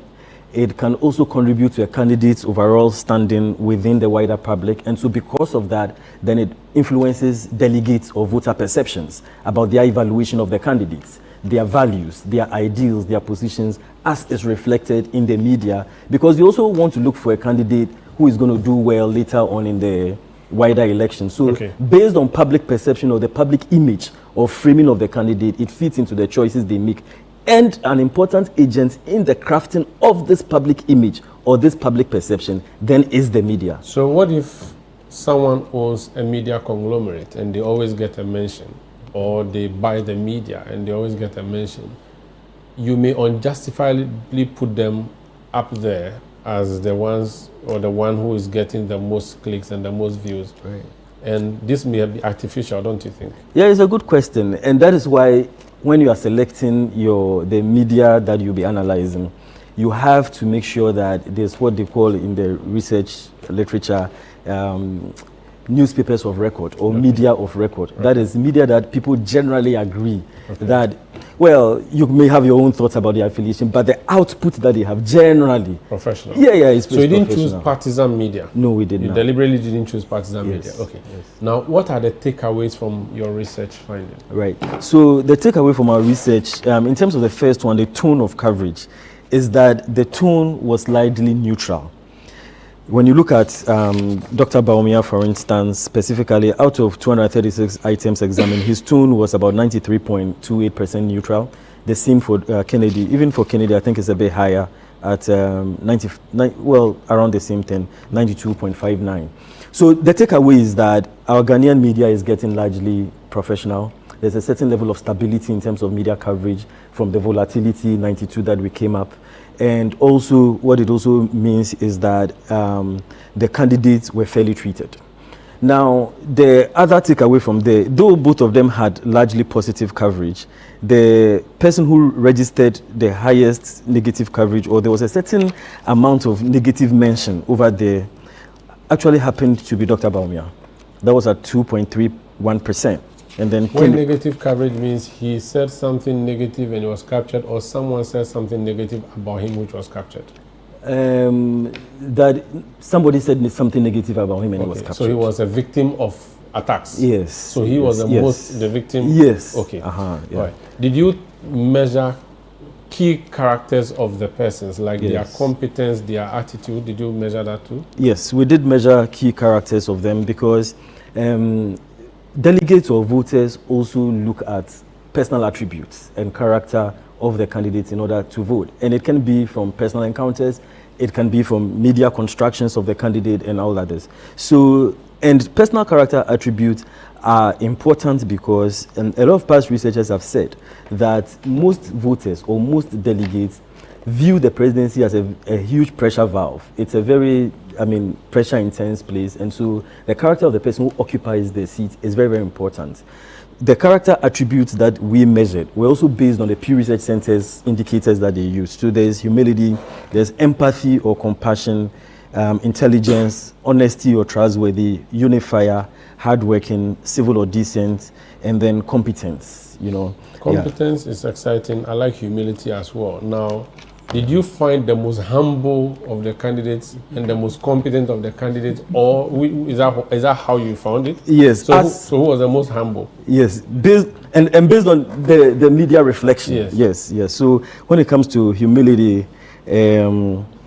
Dr. Baumia was at 46.15%. So I think I have that on the screen. Kennedy Ejipong was at 7.69%. So this for humility. Wait, so this have competence. Oh, I'm sorry, on the screen. competence. So Okay. You speak to the one on the screen. Okay. So competence on the screen. Okay. You have competence. Yes. So 48% for Dr. Baumia. Yes, please. 35% for Ken. Yes. 8.9 for Brian.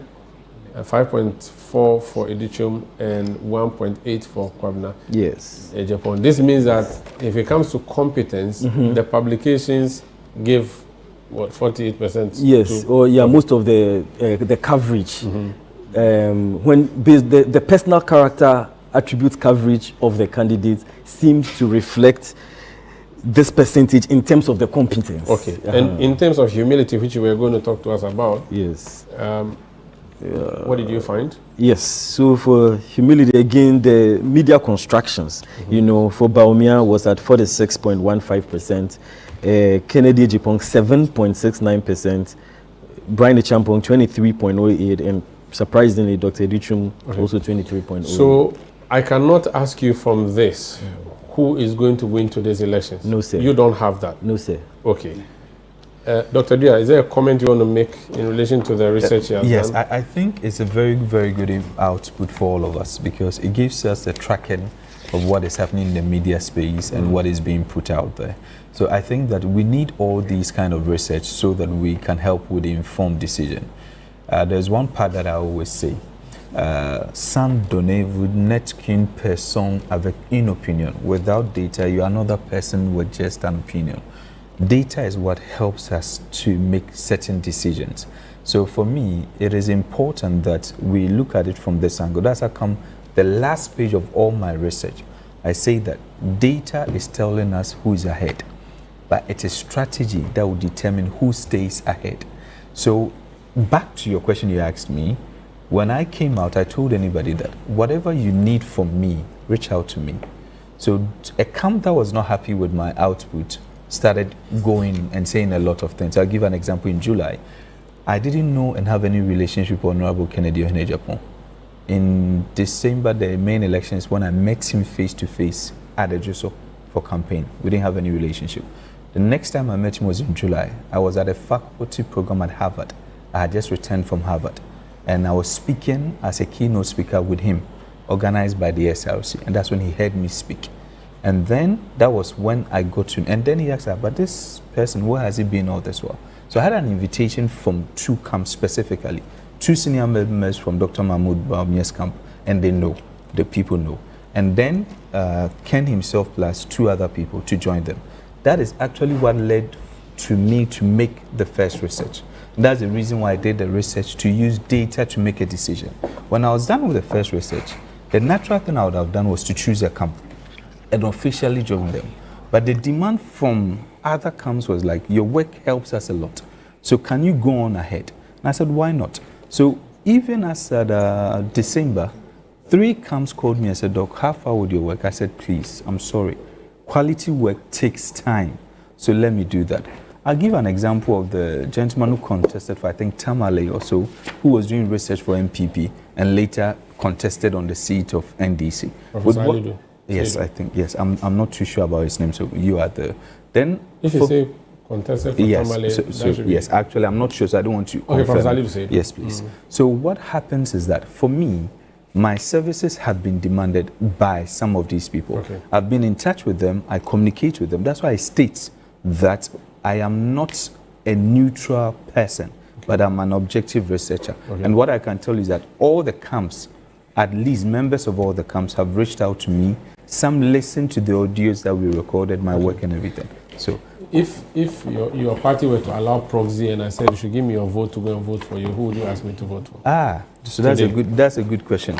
So what happened was that I gave my supposedly TESCON patron to another friend. And let me go on. I'm told that one of the candidates in the election, Kwabena Japan, is speaking. Let's just hear what he's saying.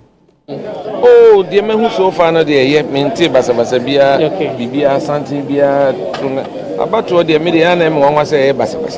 Because I drink Ubia Masoko Kumuti, the old dream, so Ubia Moscacro, the Acho, issue go to Wodia. And the announcer said, and that will be a difference route, the obviously be a Bonibia. What the and we have on a book in the Japan. One honorable Canada Japan send me a walk high. We are only winning. Bet me a can of thank you very much. So, over to you, Moro.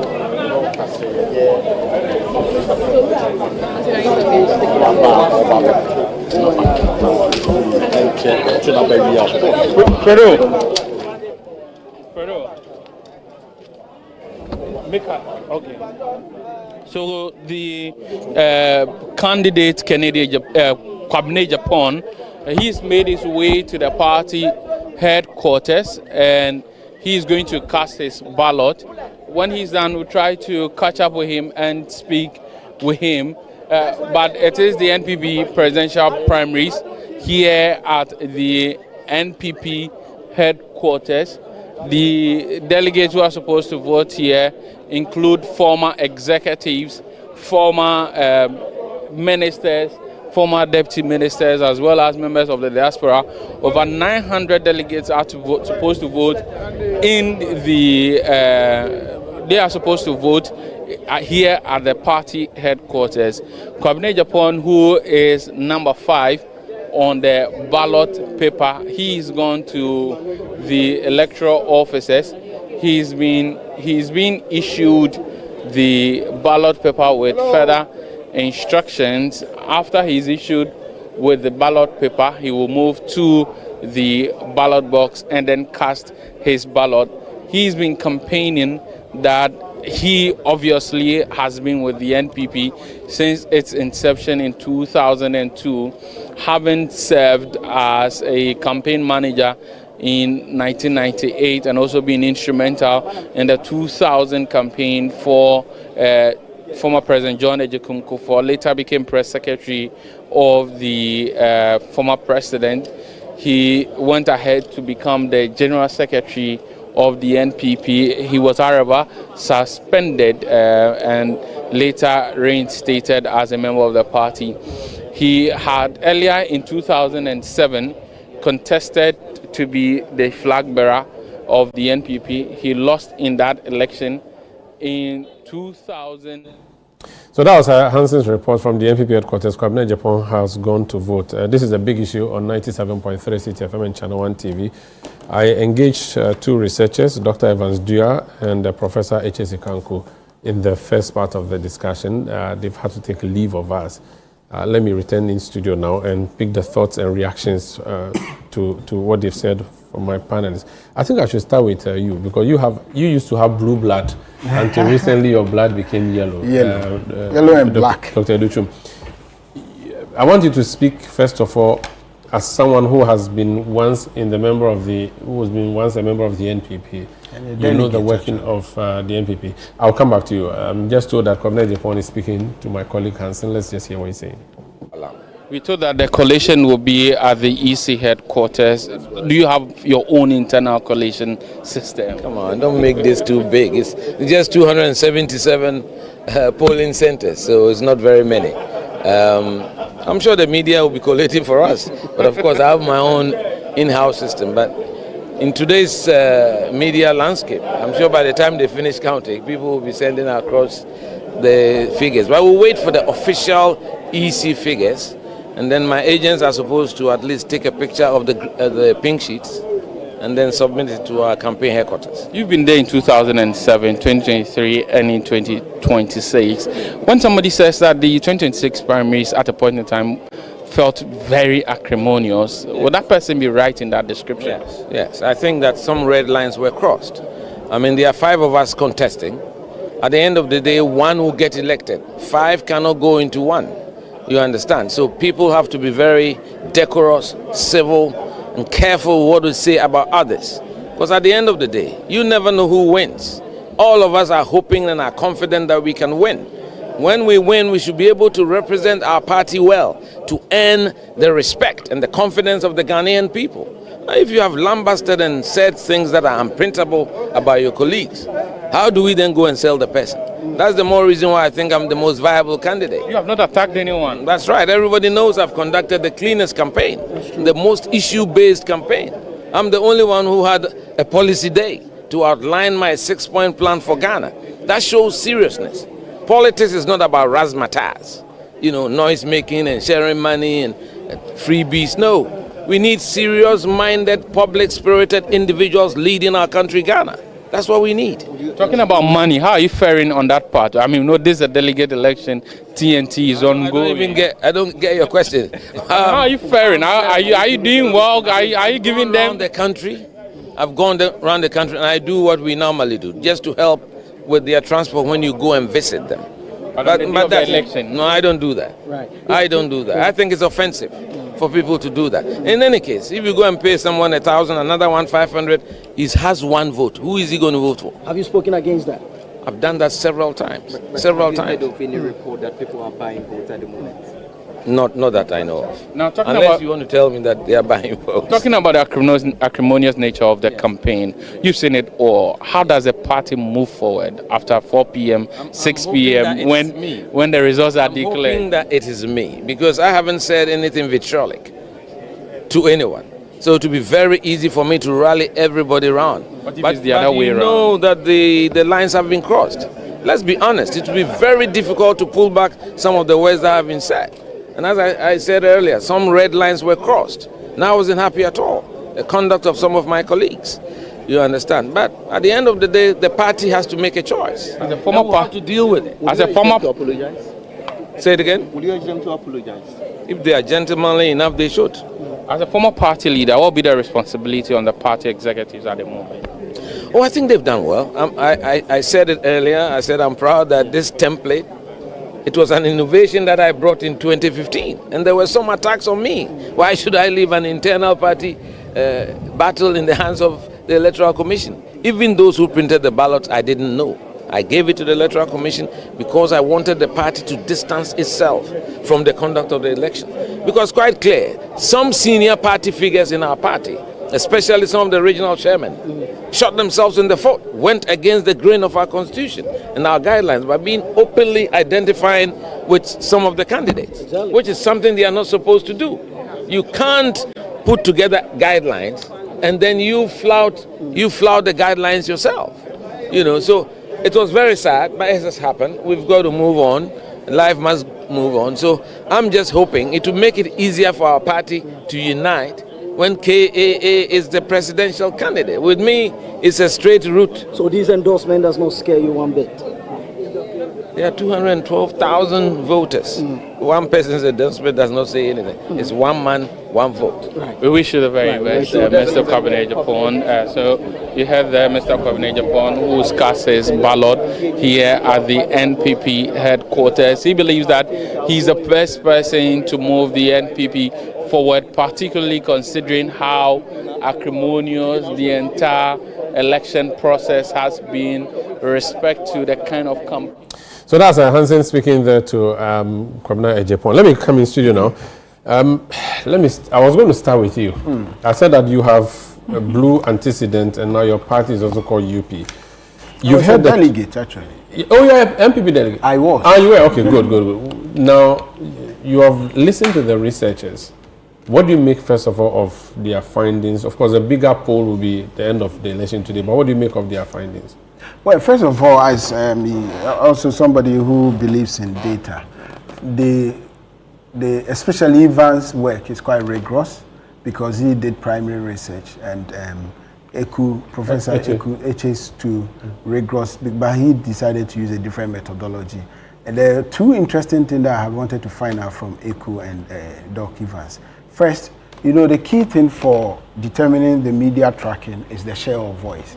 Because if you track the media, you have to establish quantitatively what is their portion of the mentioning. And you rightly asked the underlying question. If, for example, a candidate like Ken, who owns a media conglomerate, then his share of voice automatically will be larger. But if you look at the sample that he used, he didn't select Ken City as one of the sources. So it will be interesting for us to know, because you can scientifically track that or match that to their popularity within the delegate. Because the more you receive more mention, like general election, the visibility it grants you.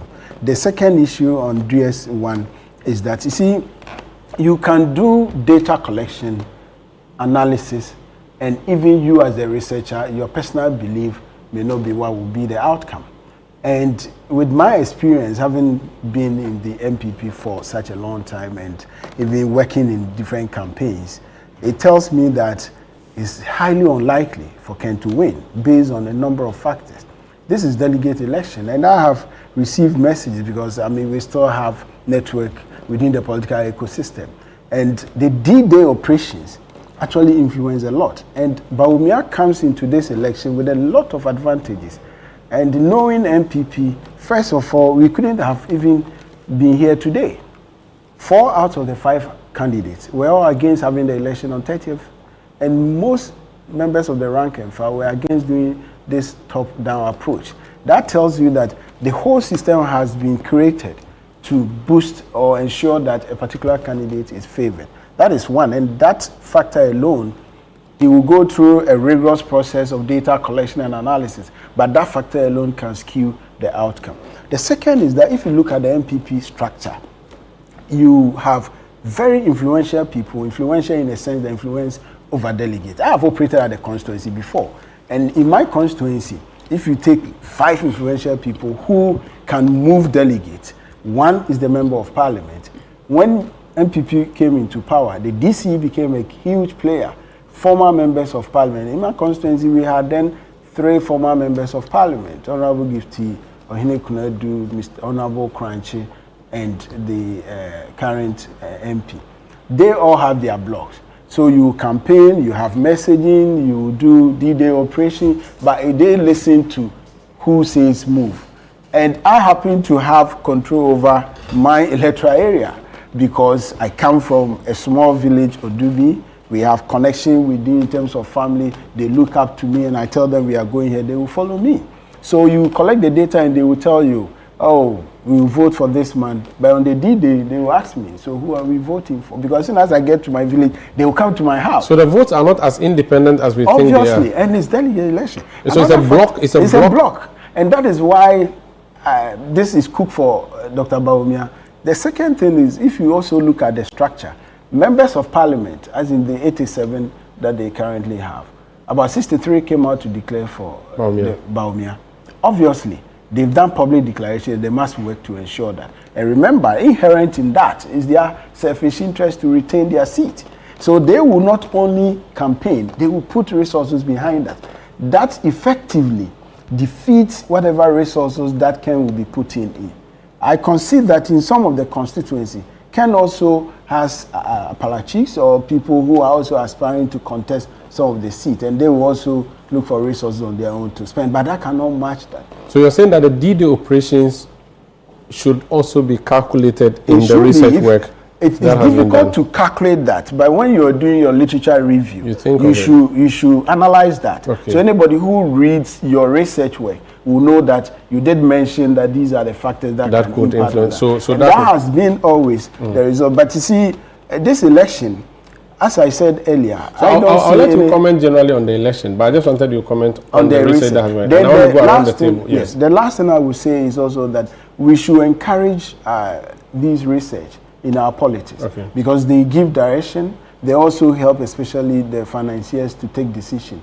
But the media coverage of the candidates, I disagree that he thinks is fair. It is not. I did a personal tracking, and I watch mainly ChannelOne, Joy News, and GTV and TV3. And even here, when you were doing your commentaries, you know, you have a particular video that started playing yesterday. Probably your production team put it together maybe 3 minutes. And it is not deliberate. It's just for making you see Dr. Bawumia having almost 75% of the viewing. Really? Of course. You did that research? Yes, having. And Brian came, Kennedy came, and Kwamra Educhin didn't feature. Maybe that's the incumbency advantage. Maybe that's what I'm saying. Yeah. So so maybe you can't blame the media. Anyway, I can't. So that's your reaction on that. Hamza, what's your reaction? He said he will ask me later. But it's Bawumia. No. This is Bawumia's election. Yeah, he thinks that Bawumia will win. Cooked for him. He says that it's cooked for him. But I'll come back, so we'll talk about the election. Hamza, the research, your reaction to the research. I think, Mario, first of all, like I agree with Doctor when he indicated that there's a need for us to emphasize the importance of research, especially when it comes to our political ecosystem, and ensure that those who are engaged in that enterprise are given the needed support to do their work, rather than vitriolic attacks that we seem to be encouraging when it comes to the work of researchers, especially when it is not favorable to our individual preferences when it comes to political choice. But you see, you also premised today's session on the issue of credibility. In as much as there's the need for us to emphasize the importance of research as far as the political ecosystem is concerned, one key ingredient is also credibility. And in all honesty, I listened to Dr. Evans Dua, I've listened to that of my brother, Professor Sika, and one thing was quite clear. I think that many of our viewers today left or would leave this show wondering whether indeed the job that was done by Dr. Evans Dua is actually reflective of an objective desire to communicate to the good people of this country who it is that would lead the New Patriotic Party today. Because I listened to him quite clearly. And I came to the conclusion that my brother was being dodgy. And this is not the first time I'm encountering him on such a platform. I had another opportunity somewhere else on another platform with him. And brilliant guy when it comes to his work, but you cannot also resist the temptation to conclude that many of the models that he used was simply intended to more or less project the Kennedy side of the contest. Quite clear. Because not just because of his association, you see, and that is the beauty of research. If you are the one controlling the keyboard and you are receiving the data, you still can manufacture the data to achieve a certain end and defend it with the models that you have used. And that was what I saw today. And that is why I'm a bit suspicious when it comes to the data. So you can't believe that it was independent and without any influence whatsoever? Absolutely, absolutely. Even listening to him, you could easily tell his persuasions. Because I was struggling to understand why he had a difficulty in answering, where his preferences were in terms of the candidate that is likely to win the New Patriot, the flag bearership of the New Patriot. This shouldn't be difficult for you, especially when you accepted that you are a member of the New Patriotic Party and you are not neutral. So if your neutrality or lack of neutrality does not affect your work, Umar, you know, it shouldn't be difficult for you to say, I'm for Dr. Mahmoud Bawumia or I'm for Dr. What's the name? But can it be said that because he has confessed NPP, that is enough and that we should not expect him to... No, but you went beyond that. Yeah. You asked whether he had an association with any of the because the people kept sending messages. Absolutely. That he belongs and he said that, look, in terms of his preference as to who to lead, should lead the party, he was emphatic that he is not neutral. So if you are not neutral, the assurance many of us listening this morning wanted was that, look, I belong to camp A, I belong to camp B, but the research showed that even my camp will not win or may win. But because of his dodgy nature, it kind of if you like, raised issues of credibility around a brilliant explanation or presentation he made this morning. An intelligent guy. You can't take that away from him. He understands the kind of work he's doing. And that also raises the issue of his ability to be able to massage the data to achieve a certain. Even though you are not saying he has. I'm not saying that he has. I'm not saying that. Let me hear from Franklin before. But I just wanted to respond briefly to another concern my brother raised in terms of the media reportage on the issue of Dr. Mahmoud Bawumia and the likes. You see, there's the need for you to understand that apart from the perceived incumbency advantage, our media is also becoming more responsible when it comes to our political commentary and public utterances, especially when it comes to the political class. So if your political commentary is one rooted in division, is one rooted in acrimony, is one rooted in tension, many of these media houses today that are not political in nature are likely to focus on reportage that promotes cohesion as far as the republic is concerned. And so if you are not careful, you will be tended to conclude, there will be the temptation to conclude that, look, they are projecting the cause of candidate A as against candidate B.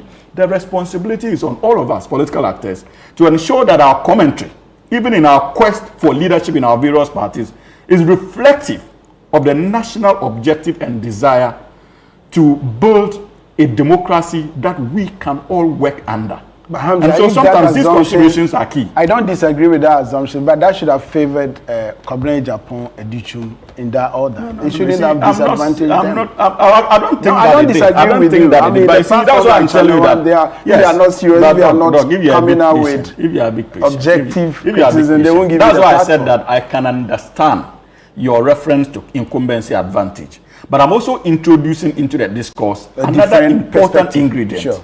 And you see, it is not just about what you sow. It is also about the interest it generates. Yeah. It is also critical. And so, Kennedy, what's his name? Kwabena Japan may appear a gentleman like some of his colleagues who are contesting, because you see, I'm a member of the National Democratic Congress. I have my own issues when it comes to the competence or otherwise of Dr. Mahmoud Bawumia. But there's one thing I will not sit around this table and do, to pretend that he has so far not carried himself in a way that seeks to give an impression of a gentleman. You can't take that away from him. But even beyond that is the issue of politics of issues. If you look at the candidates who appears to be raising the issues, and so the media would respond accordingly. And that is the point I'm making. Okay. So sometimes it is, of course, I saw it in the National Democratic Congress when His Excellency John Dramani Mahama was vying to lead the party once again. People thought it was skewing. People thought it was skewed. That I mean, if we have time, and I have said that in this election, whether the NDP likes it or not, they can move the mountains and come down. Dr. Mahmoud Bawumia, I'm pretty much sure, would win. As far as the contest is concerned, that should be clear to anybody. Very well. We are ready for him. Let me hear from Franklin. We are also ready. We will show him another. Let me hear from Franklin. Franklin, so you heard the in-studio panelists there. I don't know what your view is on the research work that has been done before we talk about the elections itself. Sorry, on the what again? Could you repeat that? The research work that has been done, Dr. Duya's finding is that Ken is in a comfortable lead. Right. My panelists in studio think no, the real election when the rubber hits the bitumen would be Dr. Mahmoud Bawumia winning, not Kennedy Japan.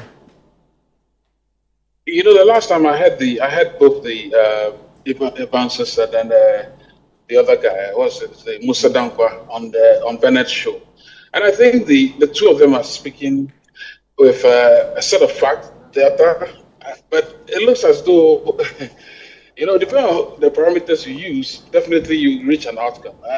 And it sounds very convincing. Evans sounds very convincing, because again, he seems to have tracked these candidates from a certain position, a certain angle. So for me, I would say that, look, it's research work, and depending on what as a variables you employ, you're likely to get a particular outcome. Musa says he used 10,000. He didn't think he didn't think he needed to meet the entirety of the should I call it the delegates. Everyone seems to have drilled down to the should I call it to the last mile person, and it's convincing listening. Okay. I'm not too sure I can say that even if he says he's in Ken's camp, it would be difficult to say that he's actually massaged the figures to show that. At the end of the day, there's only one poll, and that poll we'll get to know at 2 o'clock or from 2 o'clock. So for me, it's an interesting exercise, academic exercise.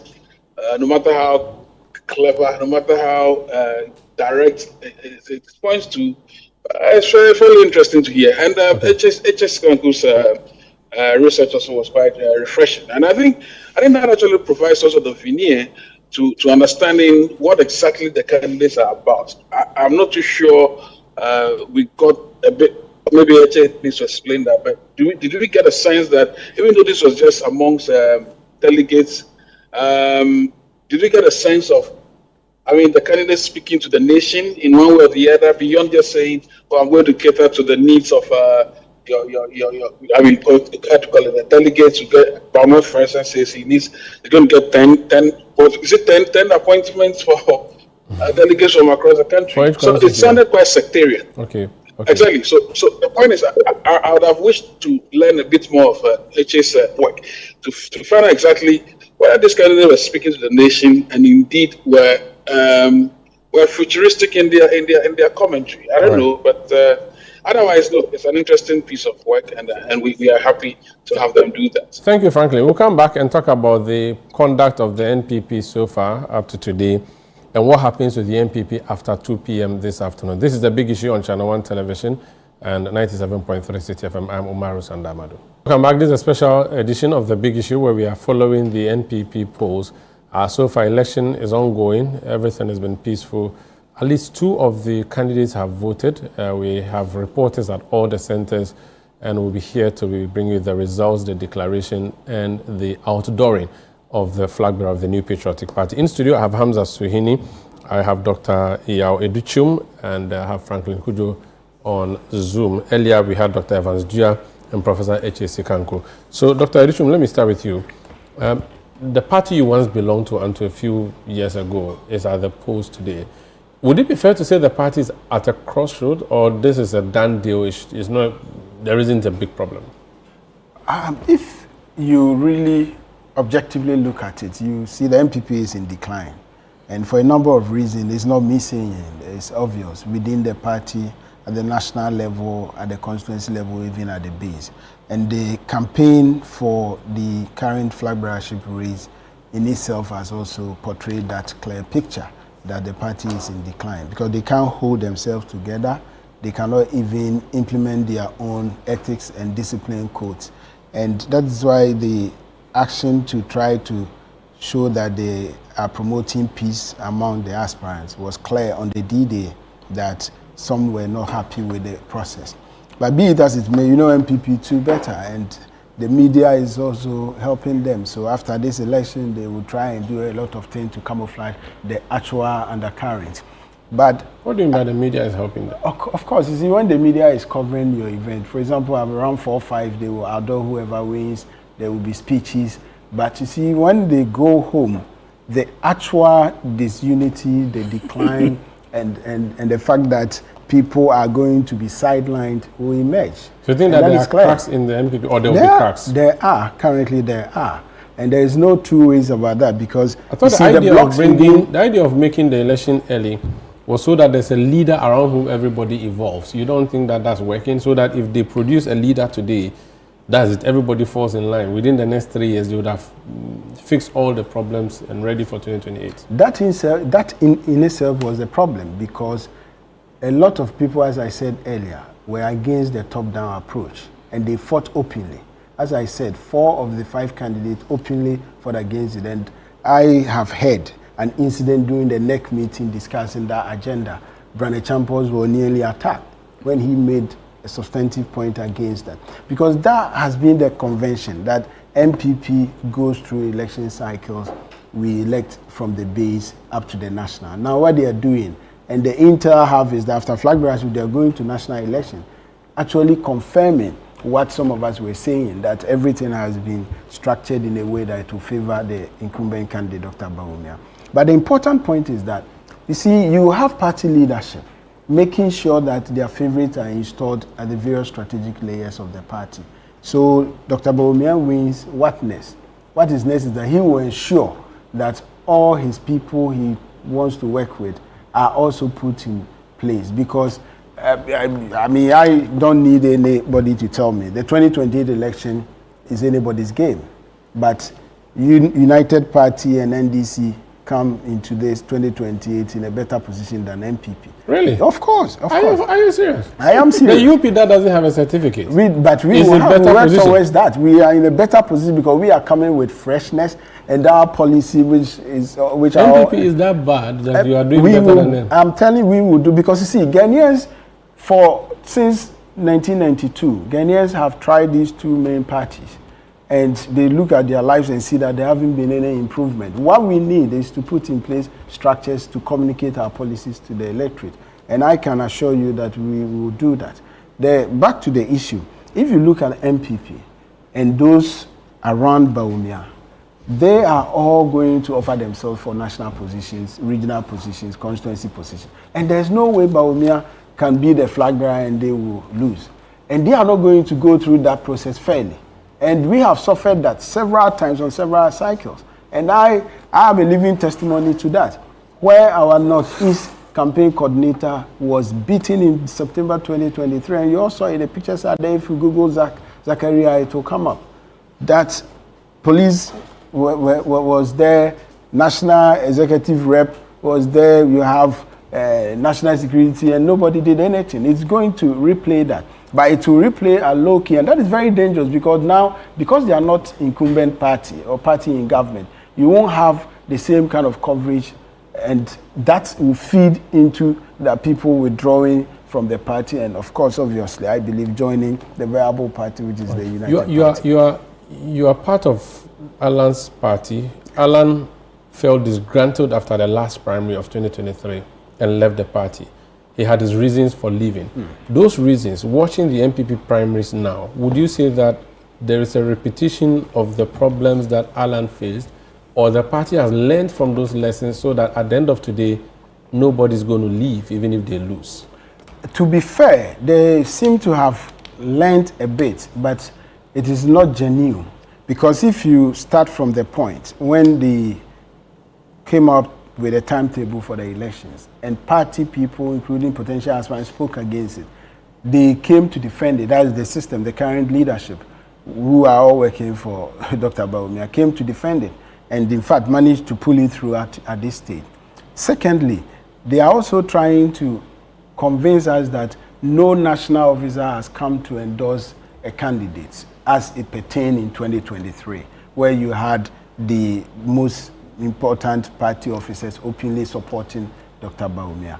I can say that objectively, it hasn't happened openly. Even the regional executives are... They are. Okay. That's what I'm saying. It's camouflage. Okay. National, they are trying, because they are few. They are just about in 17 or 21. But if you go to the regional and the constituencies, it is happening. And yesterday I watched one documentary of a constituency organizer and a regional secretary endorsing a candidate in his documentary. But it's not unlawful, right? No, it is against the party's own code of conduct for this election, and nothing has happened. You have regional chairman of Bono, Abronye, having his own podcast, plainly insulting candidates in their race. Nothing has happened. As at now, you bear me out. And I have received text messages. The monocracy that Alan spoke about before we left NPP, it is still happening. I can show you text messages. But Alan himself was giving money. Giving money for how much and for what? It's still money. I'm saying that for how much. We never gave money in 2023 to anybody to say that go and vote. But here, you see that, I tell you, you have 211,000 people going to vote. Who says? Really? I can show you text messages on my phone. That they are giving them money? They are giving at least 500 cedis per delegate. Hamza, that is over $10 million today. 200,000 people. If you mean they give 200,000, college was made so wide so that it's unbribable. That's why you see people, Ghanaians, we have to open our eyes and appreciate the issues that the UP party we are raising. I'm pleading with Ghanaians. We have to. I'm telling you that today, and Hamza, their intelligence have picked it. I can show you messages from all camps, apart from Dr. Duchu and Koblen Japan. 3 candidates floating messages around, giving at least 1,500 cedis to each delegate. That comes to over $30 million from the 3 camps. This is no joke. That's a lot of money. That's a lot of money. So you cannot automatically, you actually crowd out competence, you crowd out talent, and people who have patriotism to serve their country. So the issues we raise are still germane, and they are actually in the system doing the negative things that we spoke about. And the leaders, there's no leadership actually that is established. NPP has no leadership. They only have people who are seeking their self-interest and trying to leverage the vehicle that we all fought and created. So based on everything you've seen and know, after 2 p.m. this afternoon, you don't think anybody will leave? Oh, I'm convinced that none of the candidates. So you are sure about your win? None of the candidates has the character, the love for Ghana to say that where NPP is heading towards cannot help the country Ghana. So I'm joining a viable vehicle like the United Party to promote the national. So none is bold like Kwabena Frimpong Boateng and Alan Chemantin. Prof hasn't left. But he has already said something. Yes. He's pissing in. And he is, to be fair, he is quite objective, and he has his own. But you are very confident that Bawumia will win. Oh, I am, based on the analysis that I have done. Let's bring in Hamza. Is NDC worried about what's happening today, or concerned, or interested? I think that the appropriate word is not worried. The NDC is concerned, largely because we are entrusted with the responsibility of ensuring that in the next 4 years, we lead a stable democratic dispensation for the benefit of the good people of this country. And that includes the members of the new patriotic party. So as part of our concern as a government, it would be the objective of this government, and hopefully so, that indeed the Congress, or the primaries they call it, would be conducted peacefully in accordance with the rule of law, and at least, most importantly, with focus on the protection of lives out there, especially the delegates. So the NDC is concerned as a government, and we hope and pray that the NPP would be able to conduct themselves in ways that are acceptable. But I've heard NP people say that you are trying to produce a candidate for them, and that candidate that you are trying to produce for them should be avoided because you cannot help them choose a warrior. Yes, I have heard statements to that effect too. On one brave, we have that the government is very interested in what's happening. Yes, that you have deployed, and you are even helping with money to outstage. That is falsehood, because we are dealing with a political party that even if you look at our own internal contest that we had before the 2024 elections, we did not have envelopes flying like the way we have them. Oh no, absolutely not. For the election of a flag bearer, President John Dramani Mahama. Give me an example of a situation where we had envelopes flying with branded. The president publicly paid 40 cedis per delegate. That is commendable. 40 cedis. I'm going to allow me to. But you're asking him to give you evidence. I'm telling you, he didn't have evidence. But he's giving you the evidence. What happened was that, remember that President Mahama, as flag bearer, was going for re-election. And so there was the need for the party, or for him to assist the party, provide transportation. Exactly. And he issued a statement in line with democratic transparency to that effect, and said that he had made those monies available to the constituency executives to assist them. I'm just giving you information. So, but that's the point. And so you did your mathematics and said that everyone was supposed to get 40 Ghana. Today, we are talking about 1,500 Ghana cedis per delegate from an opposition political party. Historic. This never happened. Yeah. But 40 cedis in 2015 or 2020? Oh, no, just 2023. 2023. Yes. Yeah, that was a big deal. At the time, the CD was very good. At the time, the CD was not good. The CD was not good. You should also remember. Yeah, so that's money still. It's still money. I'm not discounting the relevance of 40 Ghana. I'm just telling you that the differences are quite glaring. Okay. As compared with what we are having today for an opposition party. Okay. And so, Moro, for me, Umaru. Oh my goodness, sorry. Sanders. So, my apologies. It's fine. And so, for me, the issue has to do with how prepared the NPP is in terms of their own commitment to doing what is acceptable when it comes to our democratic dispensation. That is a concern. But the NDC as a party is not interested in who becomes the flag bearer of the party simply because the NDC thinks that that person will be beatable or otherwise. Our major concern, like I intimated, is the protection of our democratic space. Right, to be in your interest that they produce a weak candidate that you... Oh, it will be in the interest of any political party that its opponent presents a weak candidate. But I can tell you, around this table for free, that if you look at all the candidates that are contesting today, even the NPP in their bedrooms knows that none of them has what it takes to lead this country. We know their track record. Are you sure? Quite clearly. We know they are. When you don't even have a candidate yet. Is it, and you see, that is the beauty. We are not even there. You see, when we raise these issues, now the spotlight is on them. They are agitating and positioning themselves to be an alternative government for as far as 2028 is concerned. Let us concentrate on those that they are parading. Look, we all know the track record of Dr. Mahmoud Bawumia, who clearly will be elected at the end of the day. We saw what he did in this country from 2008 to 2016 when they eventually won power. He moved from lecture hall to lecture hall, carrying the messages of hope on behalf of Nana Addo Dankwa Akufo-Addo. He gave beautiful lectures about how to resuscitate the Ghanaian economy.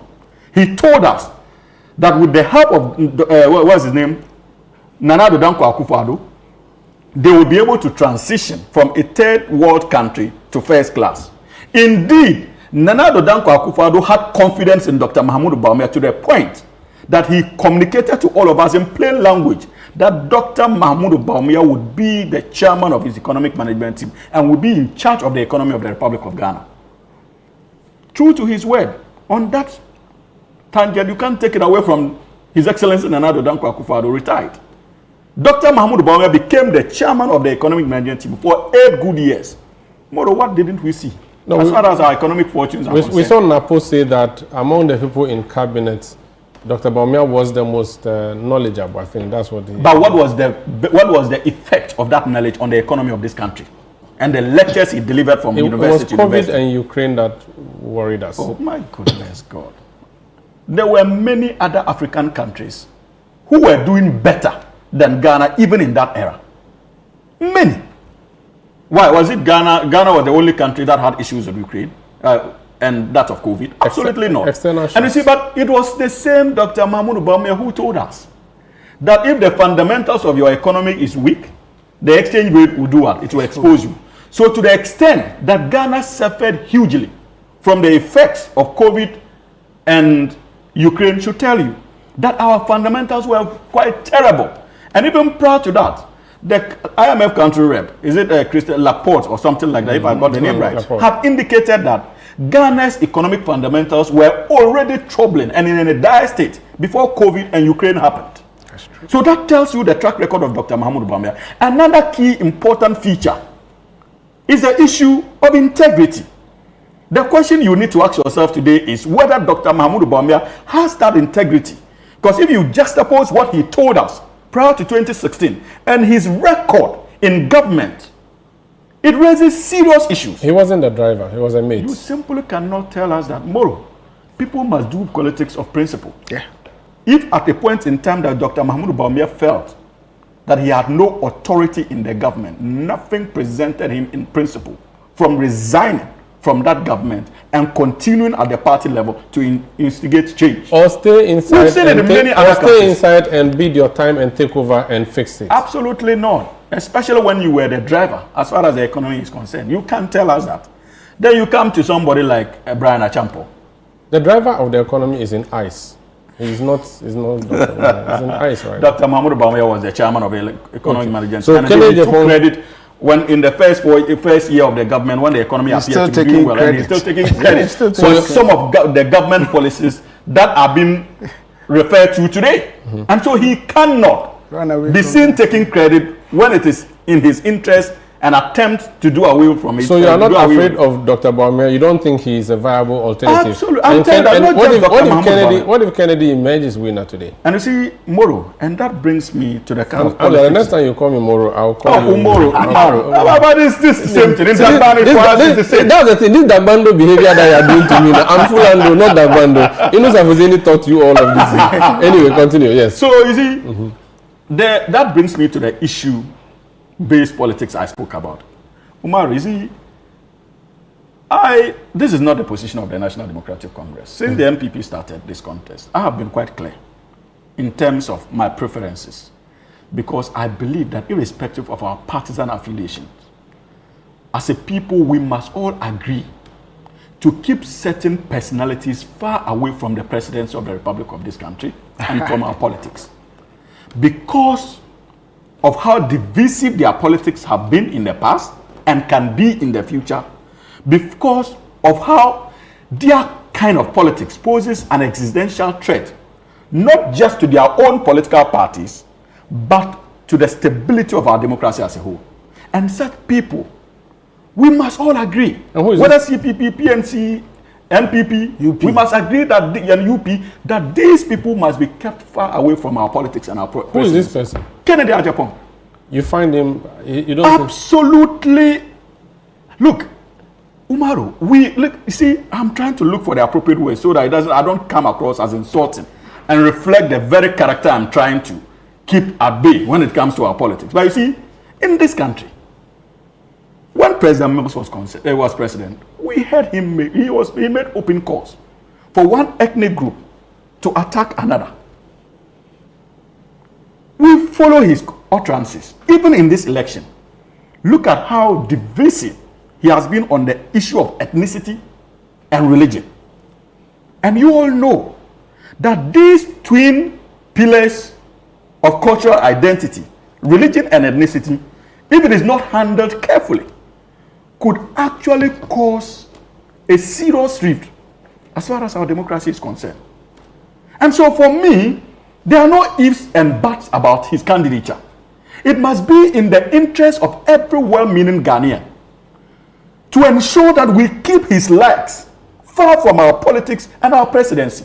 And that is why I feel that whatever the decision out there today is, the NPP people must also do us that national honor of keeping him away from our politics. The people who support him say that he has changed. Yes, in fact, Dr. KK Sapon said to me in an interview that let's look at the major parts of him and leave the minor parts. So if there's an issue with emotions and character, at least he has other things going for him. Look at them.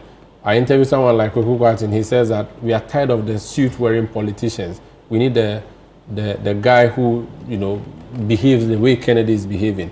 There are people who say that he has characteristics similar to Donald Trump, and that's the kind of person we need as a country, and that if the economists have failed us, the professors, the lawyers have failed us, let's go for Kennedy Agyapong. You see, that would be suicide. The maverick. Umaru, you see, when it comes to leadership, emotional intelligence and character are important ingredients we shouldn't take for granted. We saw it in this country. Somewhere in 2007, far away in London or so, the same NPP primaries, His Excellency former President John Agyekum Kufuor had cause to caution this country and the NPP to be mindful not to elect a candidate who was full of tension, because his election could spell doom for the new patriotic party. But what he failed to add was that his eventual election as president could be dangerous to our country. The NPP refused, said all manner of things, branded Nana Addo Dankwa Akufo-Addo as a leader who is forceful, strong, and committed to the national cause, even against the wishes of His Excellency John Agyekum Kufuor. 8 years down the line, Ghanaians were fooled into believing that Nana Addo Dankwa Akufo-Addo had changed. We brought him as president. Imoro, under the Fourth Republic, even journalists found it extremely difficult to practice their profession in peace in this country. Some of them had to be flown out of this country. We lost the likes of Ahmed Swale, may his soul rest in peace, because of the activities of his government. Our economy was subjected to ruins. Even the same political party Nana Addo wrote to become president today is struggling because of his legacy as first a leader of the New Patriotic Party and president of the Republic of Ghana subsequently. So it is not only Ghana that is suffering the effects of Nana Addo's bad leadership choices. Even the New Patriotic Party today, in its current state, is struggling largely because of that legacy. And today, you are inviting us on another dangerous trajectory to consider the candidature or the possible candidature of Kennedy Agyapong on the basis that it is possible that he has changed. We saw the possibility of change and how it was sold to us and the effects it had on our country and the political party NPP. So you don't believe and that? I don't think that this is the time for us to attempt to entertain that gamble again. We must do everything within our power to keep his likes away from our politics. Let me bring in Franklin. Franklin Gojo, you are still with us. The NPP is at the crossroad today, or there's nothing to even worry about? Dr. Bawumia would emerge victorious, the party will remain united, or one person would leave. What is your thinking based on what you know so far? Well, I think if the party makes a decision today, it behoves on all the candidates to rally around behind whoever has been selected, and then build a party formidable of beginning to even appease for the sins that they committed, to get some sort of atonement.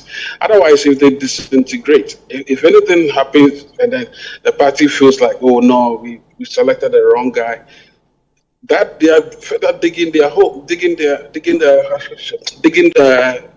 further into the ground, right? And I don't think that will help them. So it's good they've committed. Anyway, that part they committed to is another conversation. But you see, you don't have to tell politicians to commit to being peaceful. I suspect that this election goes smoothly without any shenanigans. I mean, we'll not hear about people stealing ballots and all of that. It will be a fair election, I pray. And after that, as I've said, it is expected that the party remains united. Because if they don't remain united, and not just being united just in name, as meeting and shaking hands, they should be seen together. Maybe the 5-4, the other 4 who may not make it, must immediately find themselves, or the winner, whoever emerges, constitute some sort of a, should I call it a council of sorts, of some sort of a thing, but for which he can bounce off ideas that they also would have wished they would have put in practice if they had won power, and then put that in practice. You see, because if they don't do that, and then we will get a sense that look, these guys are not serious, right? So this unity that they were singing, or they were appearing to be showing us, is indeed a fundamental aspect of the future of this party going forward. And I pray that they get it right and strengthen the should I call it their collective resolve, and ensure that they are providing cogent, opposition. When I say cogent opposition, not just yelling and shouting, anything that flies, hey, this thing's happening to us. No. Provide alternatives so that nobody will say the alternative is scary. Because what they provided us the last 4 or 5 years was so scary.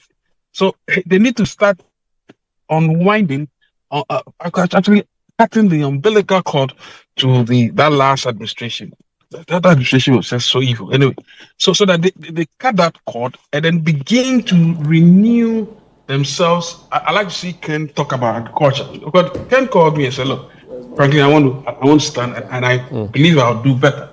What's your plan? I said, well, he wants to make sure that agriculture becomes the mainstay of the country. I said, well, he started lining up investors and all of that already. I said, well, that's fine. Well, so maybe Ken takes agriculture and then talks about, it's practical, right? He talks about how to create employment and do all those sort of things. Fine. Brian maybe, latches on maybe agribusiness or whatever I think that he wants to do. Whoever. But frankly, do you foresee any candidate winning aside aside Dr. Bawumia today, based on what my panelists are saying in studio, and what will be the consequence of that victory, which is not Dr. Bawumia's tonight or today? Look, if Bawumia wins, I think it will still be in keeping with the tradition of the party, really. That, look, we give people opportunity, right? Jake was given an opportunity, another was given an opportunity to run several times. So there'll be nothing really untoward, except that the categorization of the kinds of, should I call it, sins that have been committed are so grave that people still feel that Bawumia is still part of. I mean, I still feel strongly that he became an absentee thinker, an absentee doer.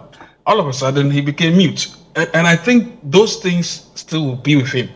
And some people feel strongly that, look, with that kind of character, well, where are we headed? And that his umbilical cord is still tied to those people. That if he wins, this guy will still be around doing the mafia thing, collecting people's properties, destroying people's livelihoods. They don't want to see that. Frankly, it's okay. It's okay. You are talking about Akufo-Addo, not about Bawumia. But let's see. I want to say you that. I get you. I think you are not able to recover. You are not able to recover from what was done to you in the last 4 years. Yeah, I'm still recovering. I know. I want to segue into NDC before we go. So I want to play a video, and then I'll come back to get comments, because even though we are following the NPP primaries today, the NDC is also going to go to the polls. And General Secretary Fifi Avikweti has been speaking about how they intend for people in government not to be running for positions. Listen. The reorganization plan, the party says, is in line with provisions of the NDC constitution. Addressing the media at the party's headquarters in Accra, General Secretary Fifi Avikweti announced that a National Delegates Congress will be held on December 19, 2026 to elect new national officers. For the Youth and the Women Conference, we are looking at Saturday, the 12th December 2026. Okay, as I mentioned, at the regional level, we did the same thing. We do first the Youth and the Women Conference, where we elect, in this case, the national, we elect the National Youth Organizer and deputies, and the Women, National Women Organizer and the deputies would all be elected on Saturday, 12th December 2026. Then on the final one, which will be the main Congress to elect all of the national executives of the NDC in this very important year of our reorganization. That Congress will happen on Saturday, the 19th December 2026. Mr. Kweti said government appointees who intend to contest for any party position must resign from their post at least 6 months before filing their nominations. Pursuant to Article 54 of the party's constitution, the National Executive Committee has approved the following general provisions under Section H of the guidelines for the elections. 1. Any person seeking to contest for a party position who currently holds an office to which he or she was appointed by the President or government must resign from that office at least 6 clear months before filing nomination forms. The affected officers and paragraph 1 include, they are not limited to: A. Ministers and deputy ministers; B. Chief executive officers, managing directors, their deputies or analogous officers; C. Metropolitan, municipal and district chief executives. He also announced the start of a nationwide registration exercise for new party members. Registration of new members, which will also be done together with the updates of the register. This very important activity, which has to do with registration of new members and an update of our register, the period scheduled for this is the 10th February through to the 30th of March. So 10th February to the 30th of March, the important assignment of registering new members for the party and to also update. That's Fifi Avikweti, General Secretary of the NDC. Hamza, your party is trying to prevent problems from coming when you eventually get into your election. But it seems your main election is going to happen this December to elect national leaders. And you are saying that people who are currently occupying government positions have to resign.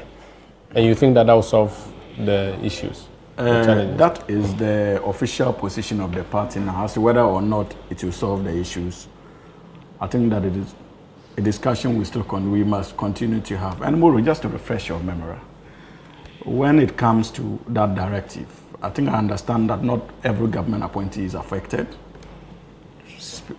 Chief executive officers and their deputies are obviously affected, managing directors and their deputies, and stuff like that, ministers and deputy ministers of state. Whilst I can accept the rationale behind the directive, I think that it is important in principle for us to be careful and measured, especially when it comes to issues of this nature, that we argue is intended to ensure that the NDC becomes a formidable force in any future election. I know as a matter of fact that in the United States of America, they try to create that distinction between government and party. However, in the United Kingdom, there seems to be that fusion between government and party. So you see the leader of the Labour Party being a member of government and still holding his leadership position. You see the deputy leaders, NEC members still being appointed into government and holding that position.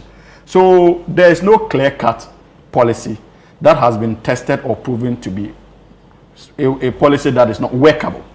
What we need to understand in our current dynamics is the fact that in as much as the objective of the ruling government or the party is to ensure that at least those who are appointed into government stay there, create another platform for us to bring on board fresh minds who will be groomed well enough to also be in charge of party affairs, we must look at the incentives behind such novelties. Moro, I know as a matter of fact that national executives are not being paid. It is hardly you are able to pay them. The general secretary is paid, right? Is only paid. I think it's a paid. Most of them are supposed to be paid, but in truth, mostly you do not have the resources, especially even in opposition, to keep up with such payments. It's mostly difficult. And what it tells you is that it becomes even more complex when you are in government and you seek to elect fresh minds who are not holding any executive position and tasked with the responsibility of managing party. They would need to rely on the government machinery, whether it is jobs that they will look for people who are sympathetic to the cause, they are looking for avenues to empower party people. They would need to have a very formidable relationship with government appointees. So your thinking is that party leaders should also be government appointees, and that if you're government appointees, no, I'm saying that I do not necessarily disagree. I agree with party's position in principle that they should concentrate on government and let party.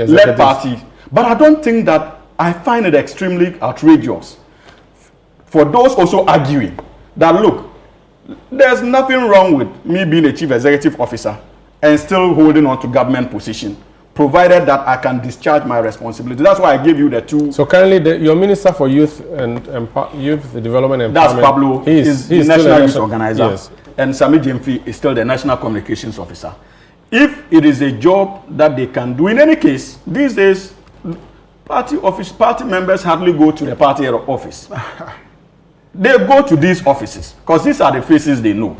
So that is why I don't have a problem with those who are what's the name, canvassing for us to allow the likes of Pablo to contest. But in all this, I agree with the party in principle that they should give way for others to come. But I respect that the other school of thought. But I'm worried.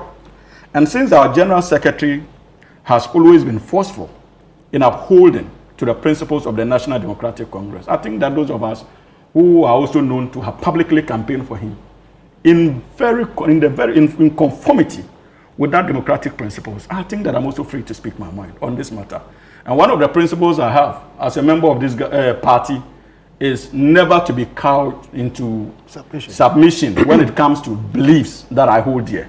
I am extremely worried that in as much as I respect his desire to have a working party, his utterances too needs to be measured in a way that in the future it does not hurt the fortunes of the party. In what sense? And I'm going to give specific examples. And if he's listening, he's a senior comrade. And one of the principles why I openly campaigned for him, One of the reasons why I openly campaign for him, because I know his commitment to the party's principles.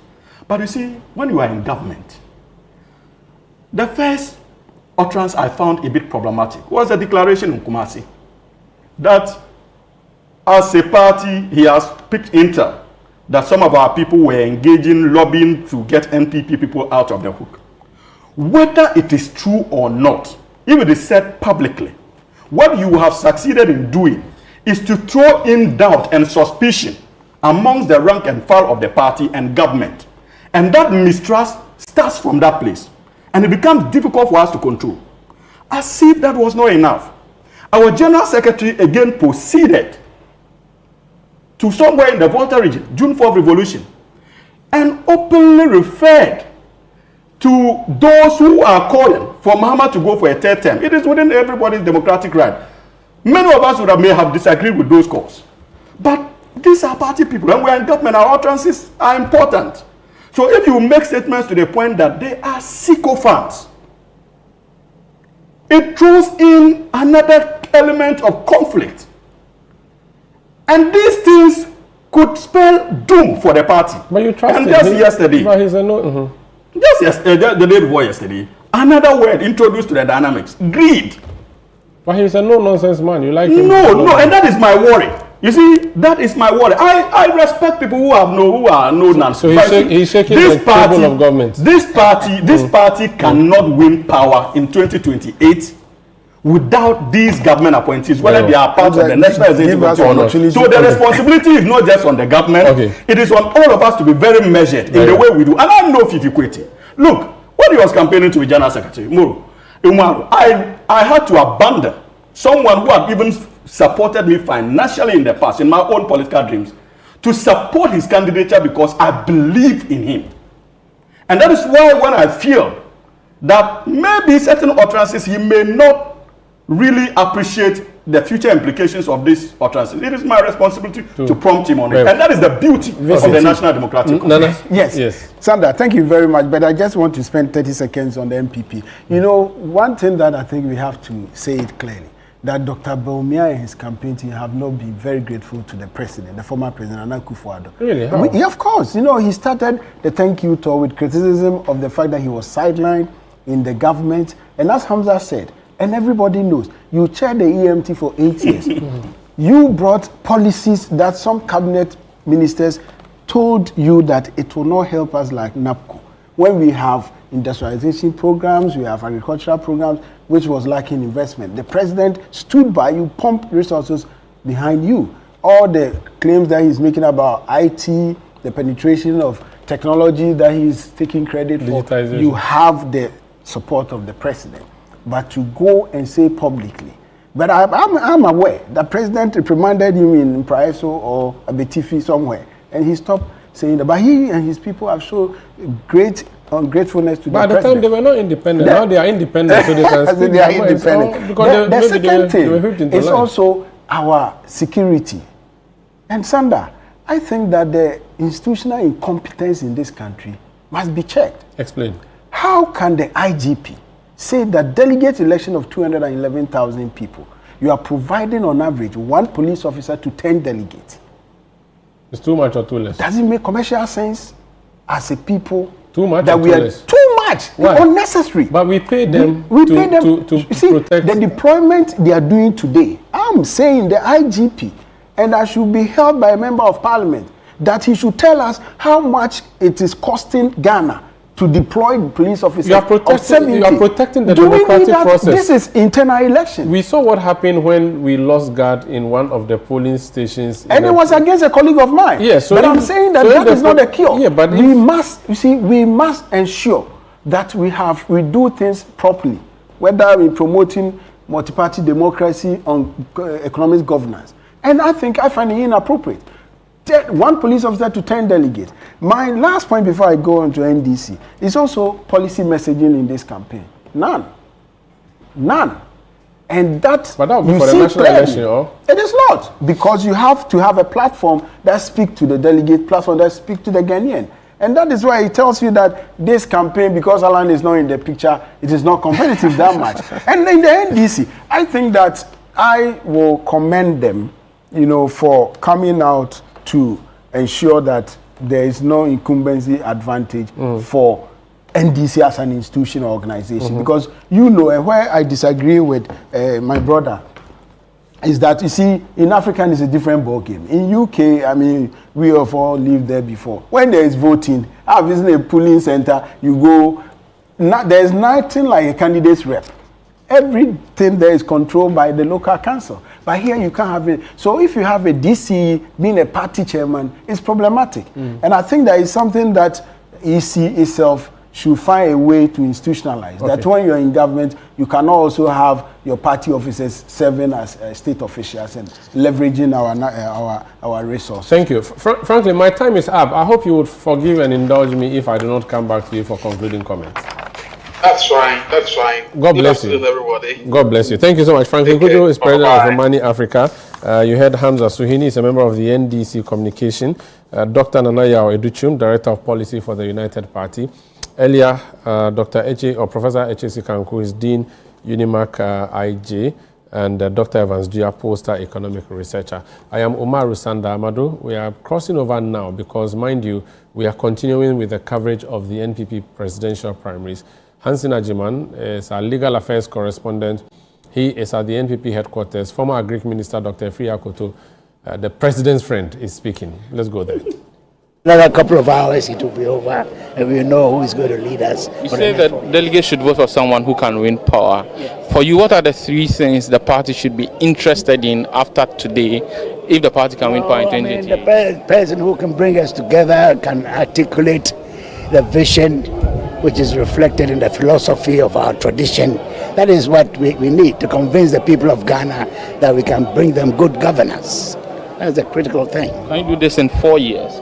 Well, I mean, that's the constitution. You can't do it more than 4 years until will you be able to convince Ghanaians? Because considering what the kind of track record you left government with. Well, I mean, we didn't articulate the gains that we made.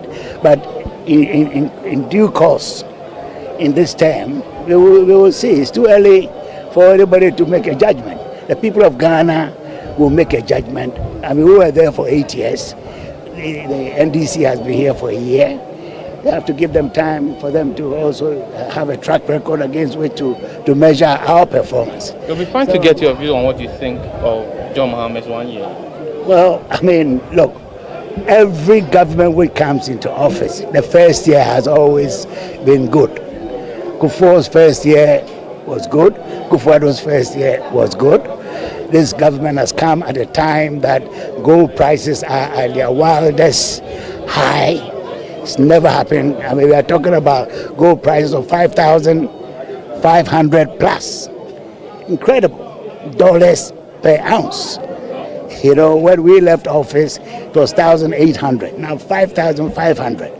And we, as the former Gold Coast, we are endowed, so we are benefiting from it. But single-digit inflation, stable currency, fuel selling at 9 cannot only be attributed to gold. Oh, no, it has to. Where were you going to get a 10 billion if you are selling your gold for 1,800? It's a fiscal prudence. No, well, I mean, fiscal prudence is when you have the money to preside over. But if you don't have the money, you are forced into certain decisions that has to